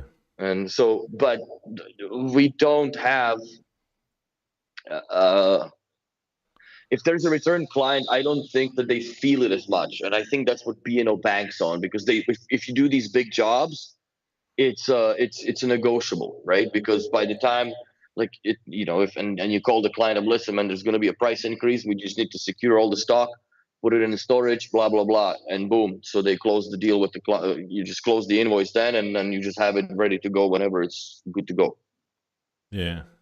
So, and that's what happens, and that's what I see. Like in the warehouse, there's stuff that's waiting for sometimes a few weeks, months to get installed, and but it's all paid for.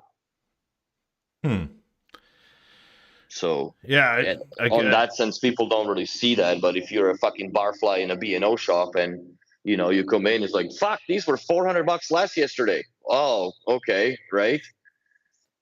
You would already know that anyways, because if you're there, people are talking about it. But I honestly, from my perspective, seeing that going on and being in disagreement with it, I really see where they're banking on the fact that the big jobs, they're unaffected by it. Maybe there is an effect of like, okay, well, we're going to take off the theater. Maybe we'll just put in a stage in the bedroom for now, and then we'll revisit this later and give it to the kids' room or nanny's room. She's going to get a stage or whatever.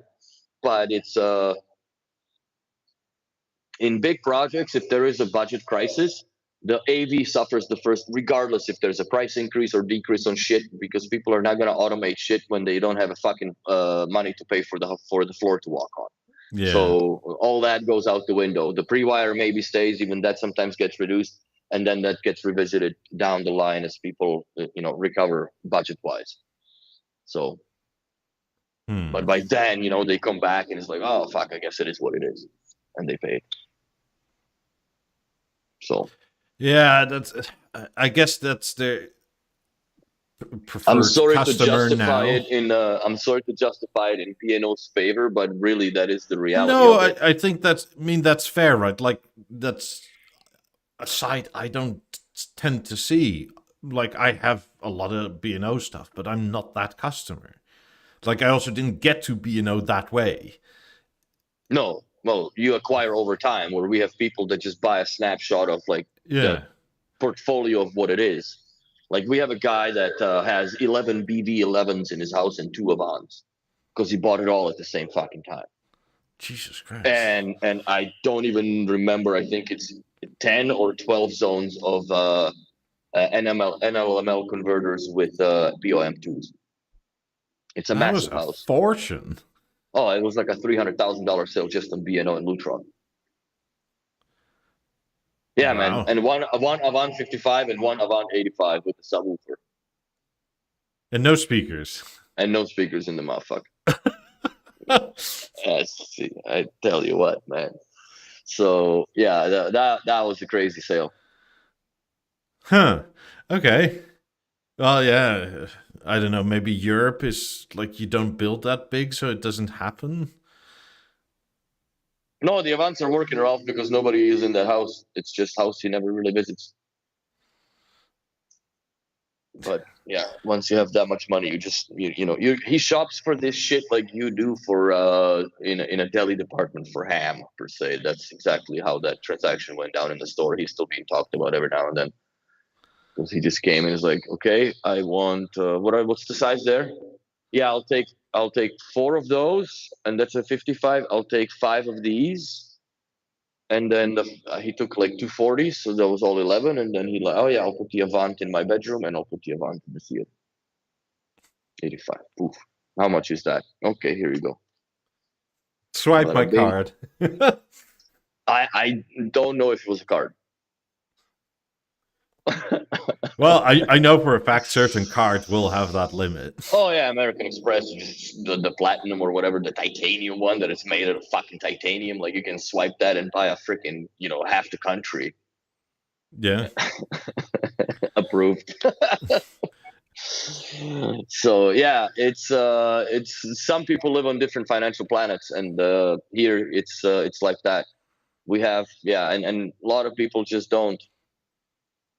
Like we had a couple people that one guy actually that he's well off, but he waited and he got sucked into the lap 50s when the trade-in program was happening. His lap fives were perfectly working, and he's like, fucking 20 grand off, I'll take it.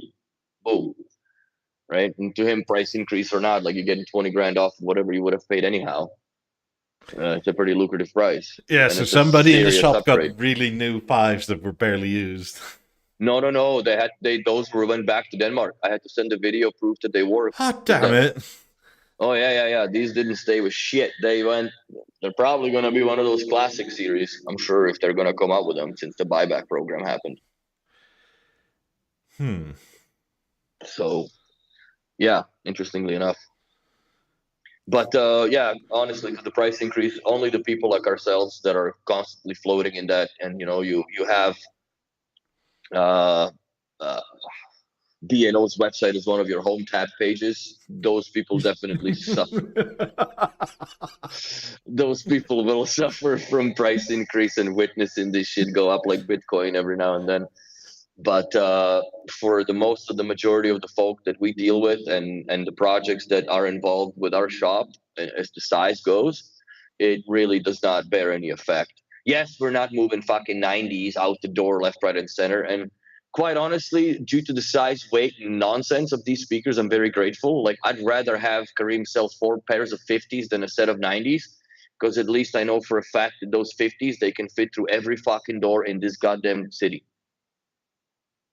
Where the 90s, like, there are some cases where I'm sure as shit that if they were to be sold to that person, it would have to be a crane operation, which then I already don't have much fucking black hair left on me, but I don't know how gray I would get watching this go up in the air somewhere. All this. Or you don't take So, the door out, you take the whole door frame out, right? oh fuck me, and then and railings too, and then somehow, yeah, you fuck up the walls, like that's, you're doing a bunch of different repairs after that. But yeah, the 90s really, like, they're a fabulous speaker, but the amount of headache that they come with to move them, I don't know if I'm getting better in doing it, because I've done mine here, and then I've done a few of them of the same speaker. I've moved it a few times, but this time around, when I just brought my harness. I'm like, fuck all that nonsense. They have the box of like bits and pieces in the B&O shops, downstairs in the basement, and I understand. Yes, it's like you can probably like macrame put together a full kit, but it's just like, it's always like this and that stayed in this guy's truck and it never made it to the box, right? So I took my kit out, fucking surgically packed, bro. Opened it, installed it on both speakers, took them out on the pallets. The only thing I was stressing when we ordered the boxes is, are they going to have those slider skates, the centering circles, little coasters that go underneath the each rubber pad of the 90s. But luckily those were included, so that was the only thing that I was stressing over, because I'm like, how do you put them in there now? Because it's also an offset, and the screws with the fucking plates won't fit. What are you guys trolling me on the goddamn? Nothing, not trolling. You said that your portals match so nice to your hair color. Yeah, and if I saw that on the crane, it would match the back of the head too, call this. Because it is yeah, it's a stress. The 90s are a stress, even though it doesn't matter if they're yours or not. For me, I always treat them like they're mine, because they're just, the speaker deserves a lot of respect, in my opinion. And it's also unforgiving. If something happens and you drop that fucker, man, ooh, that's damage to everything that it touches and rolls through. It's a lot of weight. Yeah, it's not fun. It's not a fun speaker. No. It's well, it is a fun speaker, but it's fun once it's out the box. Main reasons I don't have them. It's such a pain. Both of our portals match our hair. Pretty much. Oh I boy. mean, I am getting the standard B&O, like the fabric coming off thing here. I haven't gotten that. I only wear my headphones on the podcast. I don't really do anything else with them. I Do mean, the you? other side is worse. No, shiitake mushrooms. You can still order replacements for those, eh? Yeah, I guess I will. It's just not bothered enough. I wear these once a week. Oh, dude, you should watch the video on how to replace them. It Okay. is, I would say, it would be as painful to watch as you watching somebody for the first time ripping the glass doors off the 3200. Like uber cringe. It's uber cringe how the clips are fucking in there, bro, and you have to do it without messing up the leather. Yeah, I'll not a just get fun video. electrical tape and just go around and Fucking hockey tape that shit, man. Canada. close enough. But yeah, I'm not a fan of apricot color on the H100s. I gotta say that they're very girly, but that's my opinion. They're nice, but not like I would never be caught wearing those at all. Are the HXs also on the way out, you think? I think so. We don't even sell many of them. I think those were very understated. I think they were literally steamrolled over by the H95s when those came out. I think the HXs literally And had the hit portals at that time. and the portals, which now are Beocom portals. I also was looking at these Beocom EX. I don't know what the difference is other than they're certified to work with Microsoft. I guess so they're certified for their Bluetooth nonsense versions. Which on a lot of devices will make a huge difference in how stable your connection is. Because Microsoft, for some reason, Bluetooth is a standard, but they go, no, we don't think so. Like it's slightly different, and it may or may not work because, like, we're us, right? We're great. Like you see that in all the products we make, everybody loves us. Well, yeah. Well, I don't. I cannot run these on Bluetooth on my computer. Exactly. Like, Same. They're running on the dongle that the portals came with. Yeah, because like that's why I love these, because like it foregoes all the Microsoft nonsense. Oh, David, you just went there with the new Jaguar. Oh my lord. Honestly, I don't know what y'all's opinion it is, but I think that they had killed that car. They killed the brand. The Jag. With this crazy nonsense that they came out with. They killed it for me. I don't know if in general that is true.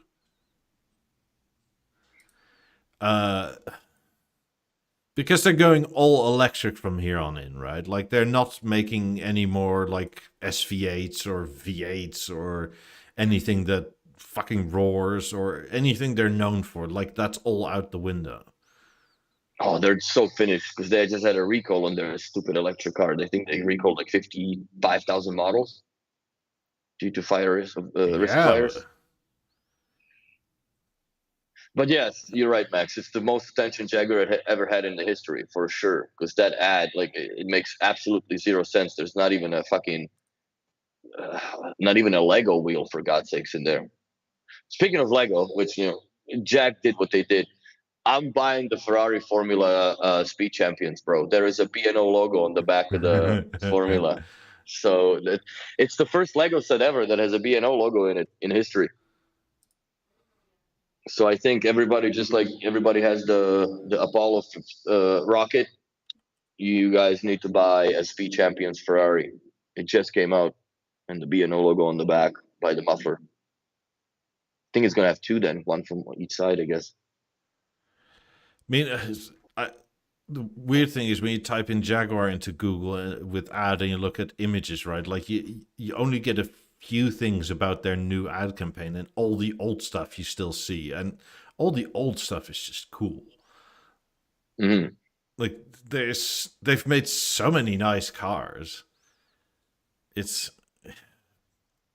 anyway, the new car, they look like they have some sort of exhaust or intake, and it, like having lived here for like 2 years now, to me it looks like an air return vent.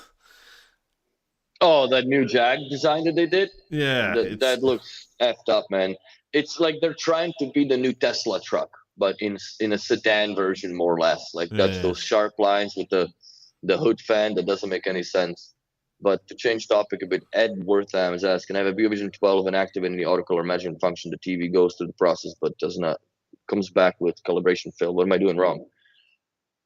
Probably nothing. It depends on how early do you want to try to do that, because I know there's a plasma warm-up time for this calibration thing to work properly, and I think it's about 5 to 10 minutes that you have to have the screen on before that commences, or you can do it from the service menu. However, if it fails, it could be that you have too much dust on the actual sensor that is looking at the screen. So I would suggest a Q-tip and just kind of sort of, once it's doing the calibration, it's going to fail anyways.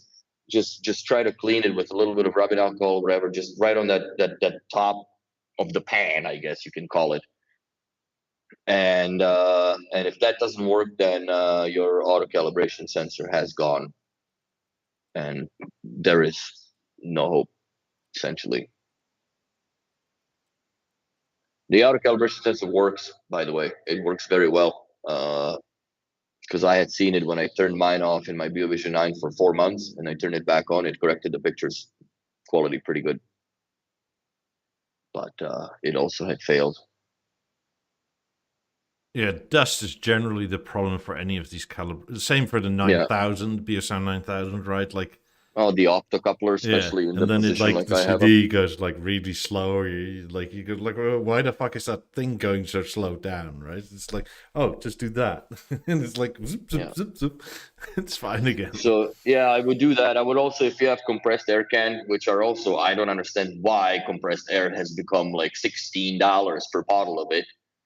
Because some Himalayan monks blow it into a tube. Probably a Himalayan air that we're buying here.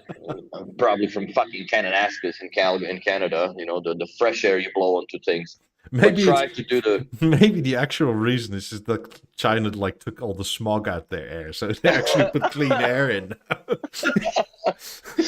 But yeah, I would recommend doing that and just first blow out and then blow in, because the first shot usually from those air dust off things is a shot of that wet frozen ass liquid.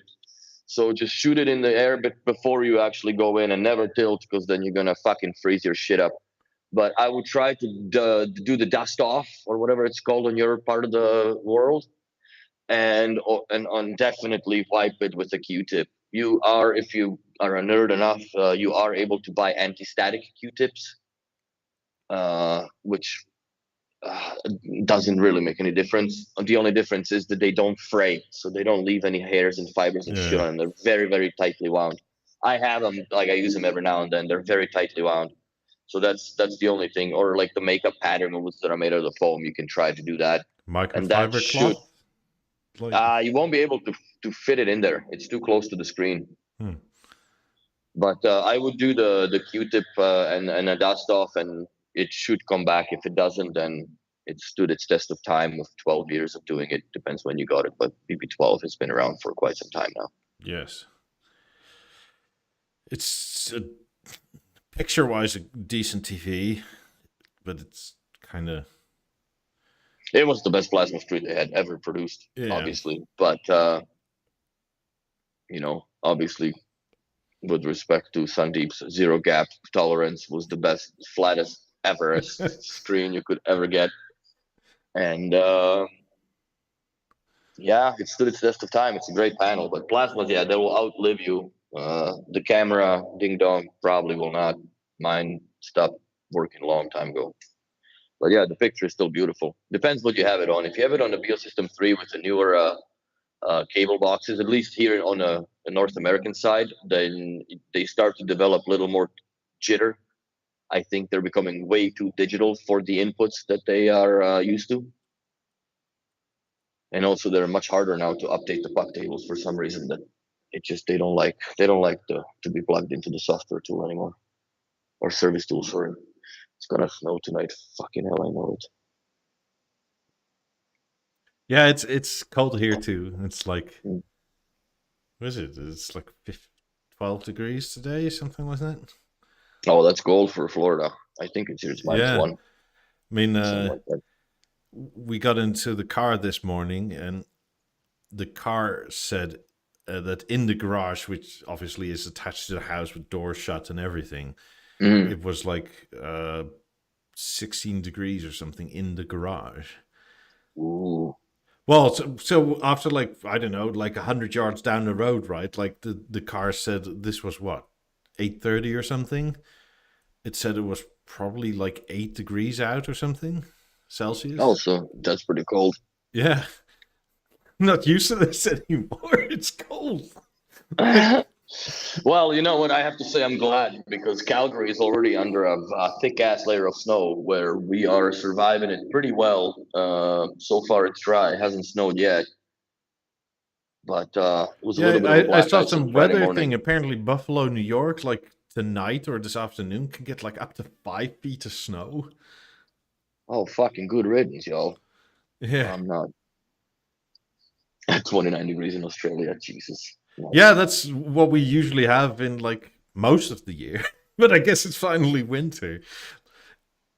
Like our like autumn, like our fall period is kind of nice because it's I don't know, it's Decent mid temperature. 20s all the time, right? It's like room temperature, basically. Yeah. Well, room temperature is quite a bit higher normally here because of, Well, we're in Canada. but we have like 6 months of summer essentially. Not here. Well, here it's nice, but I'm tired of the winter, bro. I've been I've seen that cycle 44 years in a row. I'm good with it. I'm Yeah, good with same. it. That's why I moved here. But I mean, one thing I honestly didn't know is that in winter is the dry period here. So, like, it stops raining when it's properly winter. interesting. I mean, So with your grass dies? well, you keep it long so it collects, like, it stores a lot of water. Hmm. What was it? 2 days ago, we had rain for like 3-4 hours, and it was like a light rain, so it wasn't anything heavy. But that was the first rain since Hurricane Milton. Fudge. Like it hadn't rained at all. Like the wettest it gets is when you have like fog in the morning. Interesting. So it's totally reverse of what I'm used to. Like where summer is wet and winter is bone dry. Yeah, I know. Here it's more or less the same as I've grown up in Slovakia, as far as the weather, the humidity wise, and all that. But yeah, Calgary is a bit different, definitely. Much drier, colder, and snowier. Way snowier. Like I have 32% humidity in the apartment right now, which in my standard is high.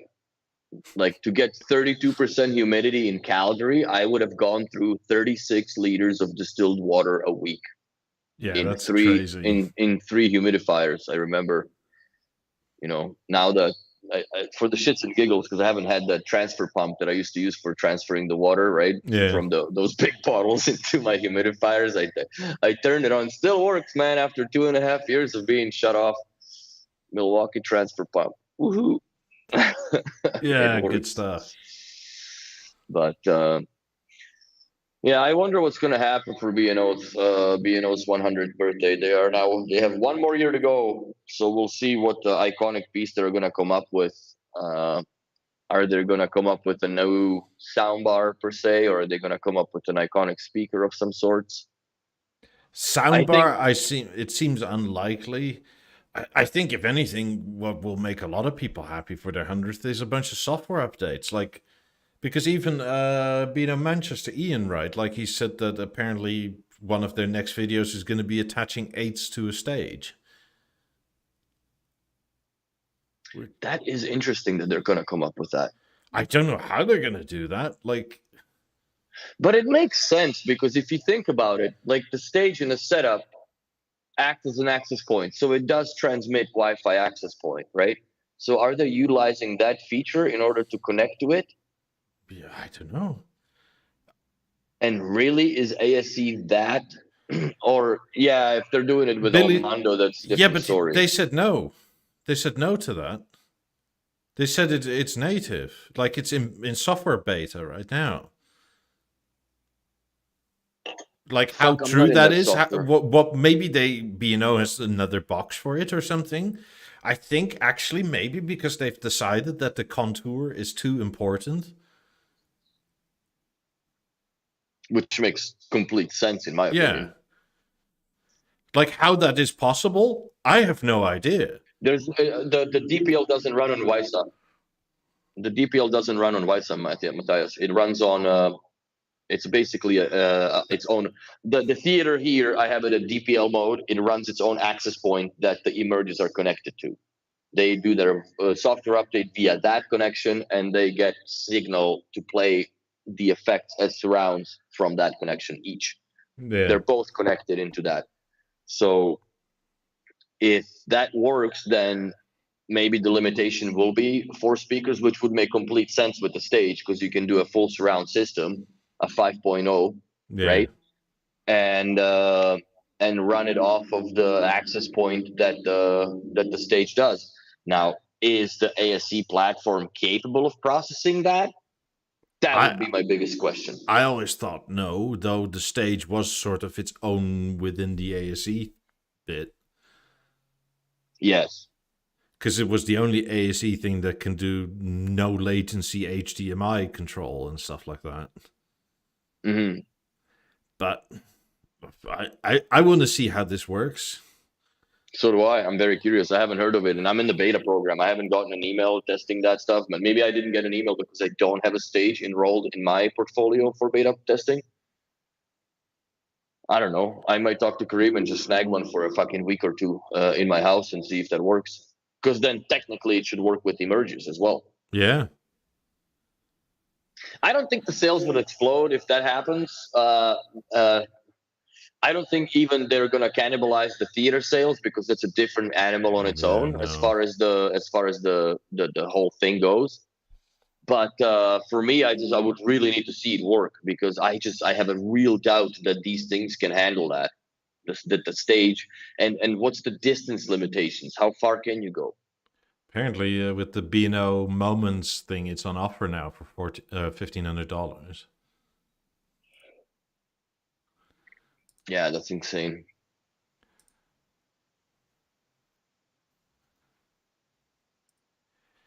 So I don't Uh, know. yeah, I'm very eager to see how this is going to work too, uh, and how solid it'll be. Because I don't know, I just don't know how they are planning to do this. And maybe you need some, I don't know, some box in between the HDMI. Maybe they've found a way to have like a splitter with like, I don't know, the BeoConnect core or something like that, and run it off DPL off the core or something. I don't know how you would do that.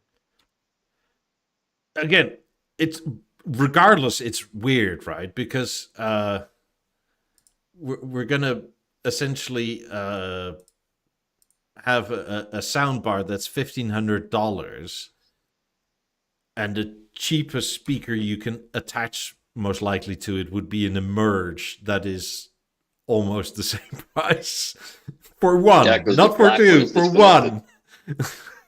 Because the black one is disconnected. Yeah, or Well, if right you now it's on sale 30% off. Call this. if you go for a balance, right?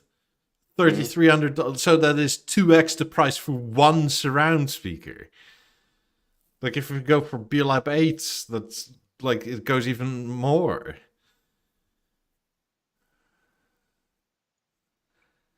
It's yeah, it's a bit crazy. Yeah, but that's where we're at. We're I in the mean, crazy times with BNO. I just want to see that ASC platform pull off a freaking surround sound.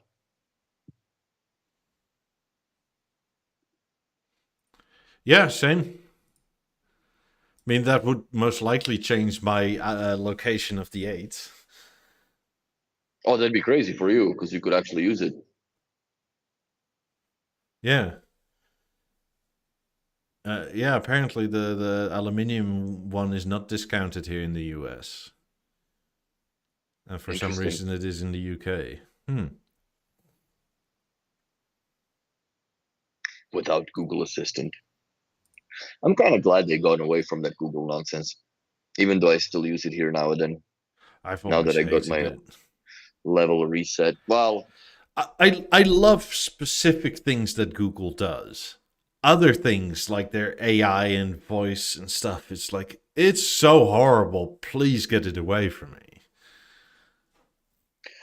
for me, it works for now, but once I unlock the BLI, it's gonna serve no purpose because then I can use light commands in order to trigger shit in the bedroom without turning on the TV to go to the home control and diddle fiddle with the macros because you can't do light commands through the locked gateway. And same thing, I need to figure out why this thing keeps logging off. And for some reason, I don't remember my password to the gateway, so I have to reset it again. So maybe that's what I'll do after we get off a line. It's 1st of December, actually. So yeah, happy Christmas, Advent calendar countdown, people. Yeah, for all you Dutchies out there, it's nearly Sinterklaas, so get your shopping in. That's it. Was it December 5th or 6th? Yeah, 5th. Yeah. So it's a thing. But, I still can't believe that this marble one, although it's gorgeous, is $6,200. You're paying for that fucking marble, bro. Yeah, that's what you're paying for. If you go for the other marble, right, it's $3,900. Yeah, but that one is boring as shit compared to this one. This one is like the countertop that I got here. It almost looks like factory made.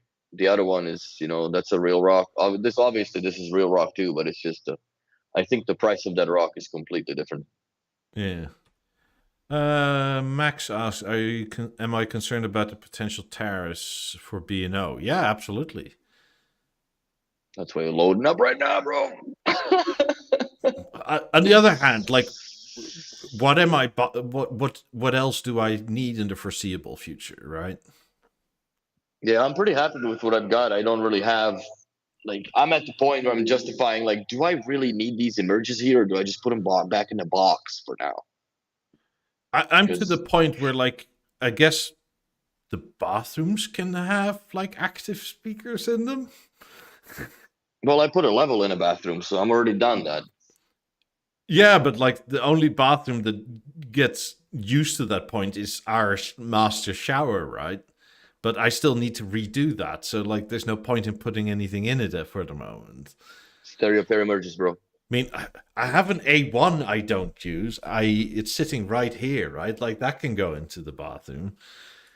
Shit, send it to me, bro. It's going to be just as used as much as you are using it. I'll just put it on the shelf because I bought the tripod thing and I don't have my... the Temu thing. Yeah. It'll sit on the shelf on the Temu thing. On the A9 Temu. That's the only reason I'm going to buy an A9 now, because I don't have one for it. So I gave it away. But it's getting to the point where there's no point. Yeah, I mean, I have 18s and a 19 in my office, right? Okay. Bro, I have two remotes in one room. At what point do you it's enough? It's just that's where it's at. And so I have a couch that I want. Where the theater is. I have a couch that goes this way and a chair that's here, right? This chair has a remote and the couch has a remote. I have a 12 tile shape sitting in a box that I have no wall to put on because I've decided to put the TV up.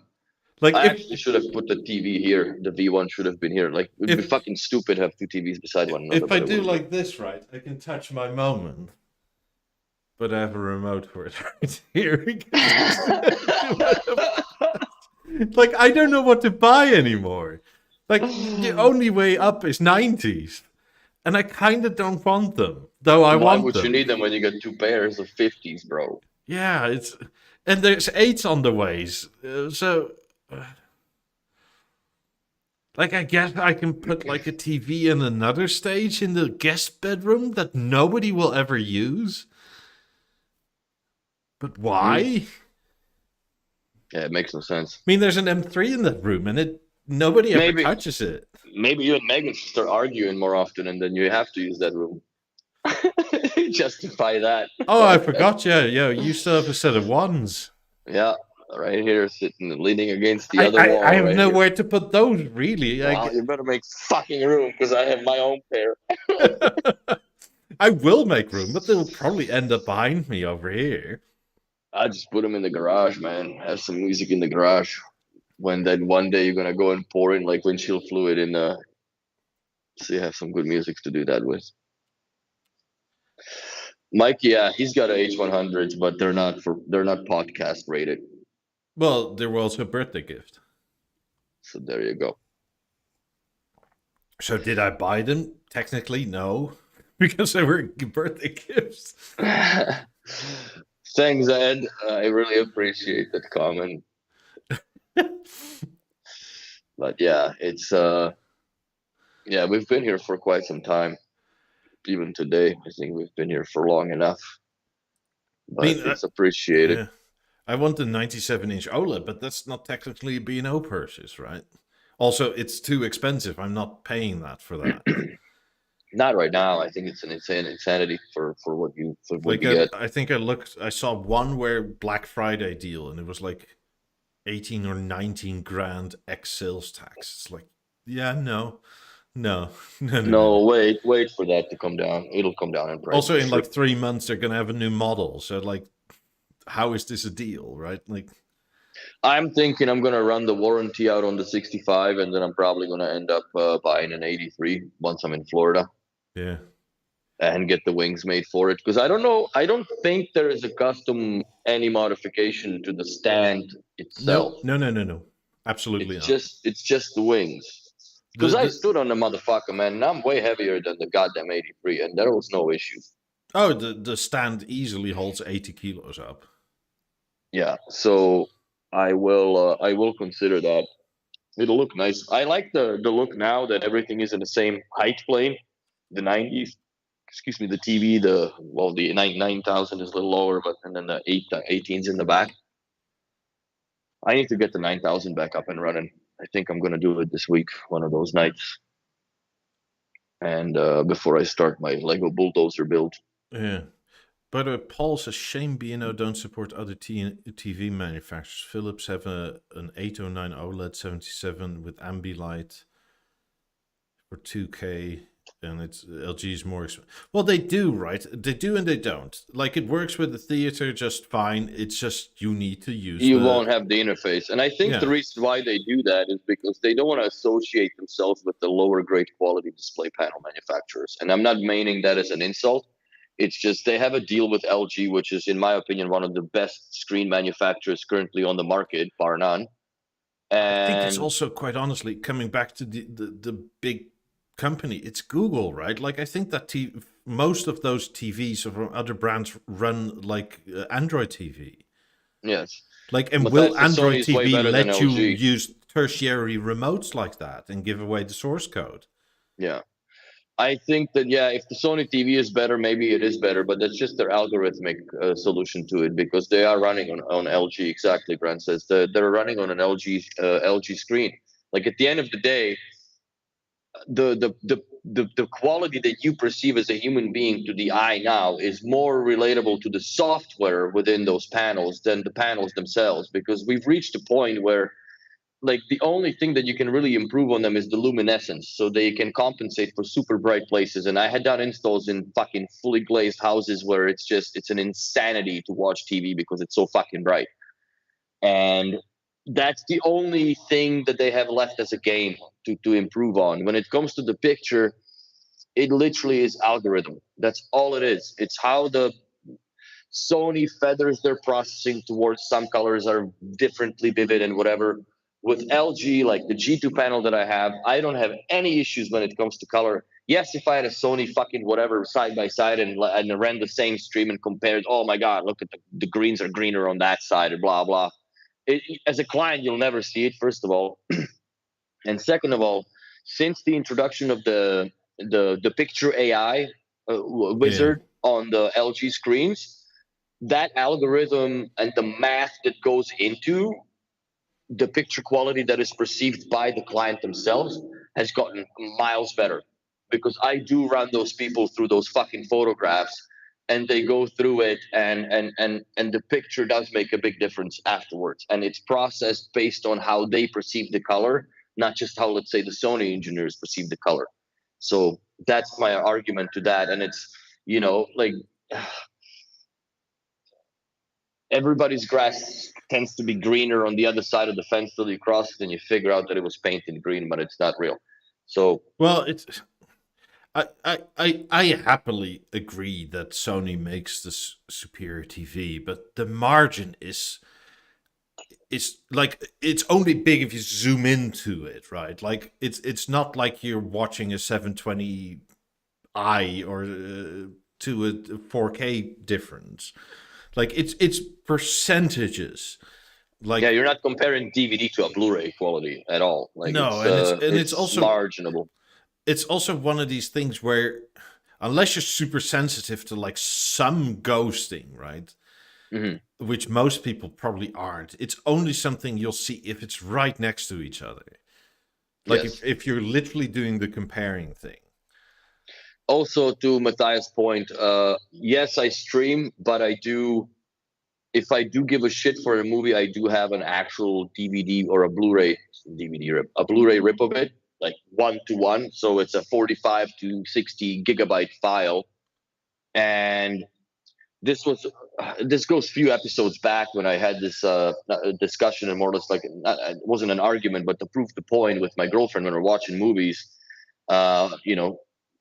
At the time she was using the Netflix basic nonsense, and I'm like, no, you need to go to 4K. And then we went to 4K, and I'm like, fuck, it's still like, it's not good enough. What do you need? And we did Top Gun Maverick, streamed certain section of it. We streamed on this panel. Yes, it was on Wi-Fi, and then I plugged in the USB stick with the Blu-ray rip of that movie. Exact 1-to-1 copy. It was like 47 gigs or whatever the fuck it was. And I played that same exact sequence. The amount of detail and everything else there is in there was substantial. Yeah. So it also very much depends on what source you're using. If you're consuming streaming, I don't think that Sony can be that much better than LG. If you're, playing it off of an Oppo player and you're using 4K Dolby HDR nonsense and all this shit, and it's bit to bit exact, then that difference becomes measurable, in my opinion, on the panels. Yeah. But for like regular shit that I watch, fucking Kenny Slovas going around taking apart beaver dams while I cook, who gives a fuck, man? Honestly. That's such a Canadian thing. And I know you actually watch people taking out beaver dams. I do. I'm not shy to admit it, man. He's got a fucking great channel. He's improved his camera work. Now he's got 4 cameras and a drone. You can see that thing. And the one thing that I have to say, the fucker, every time the dam collapses, I happen to like reach for a fork or bend down or throw shit in the garbage. I have to rewind that climatic moment that, like, 20 minutes of him throwing sticks to the side amounts to. But yeah, so that's what it is. But that's the problem with today's society, man. We live off of streamed convenience, and the gone are the days when, like, when we went to Blockbuster, like, past the VCRs, but Blu-rays and DVDs, when you could rent a Blu-ray and you had the best of the best possible copies that they were available for you to do. There's nowhere to go now. And like, maybe on Amazon you can download, but like, if you're going to download, like, if you start downloading fucking 40-50 gig files, the internet provider at some point is going to clap your balls and is like, listen, man, like, you can't consume terabytes of data. But do you want to pay $8 for a film like that when you can watch it in less quality for free? That's very good argument, because movies nowadays hold no value in when it comes to movies altogether. They're just shit. Like, we've watched a whole bunch, and the worst one, as an example, I have, which, my bad, and also my girlfriend's bad, because she fucking didn't read it. I missed it completely. That the new clown, the Joker, whatever the fuck, it was a musical. Yeah. Oh, policeman! They started singing, and I'm like, okay, this is weird. And they just wouldn't stop the whole movie, and it was like, what the fuck is happening? And it was the most terrible thing I've ever witnessed, and it was Yeah, dude, it was like standing at the train crossing with the lights down, wraps are flashing and shit, and the train just never came. And yeah, that movie I would never buy on Blu-ray. I don't care. Like I do not care. But like Avatar per se, that kind of shit, that's a very worth watch Lord of the because it's Rings. irrepeatably Everybody should Lord of the own a Rings. copy of Lord of the Rings. I was actually debating on getting me an entire thing of it and just watch it over the Christmas because I haven't ever watched Lord of the Rings and might as well nerd out. God, it is the last picture where the mix of CGI and reality is just fucking amazing. Mhm. At some point, you will think that was CGI, and then if you look up the lore of making the movie, it turns out it wasn't.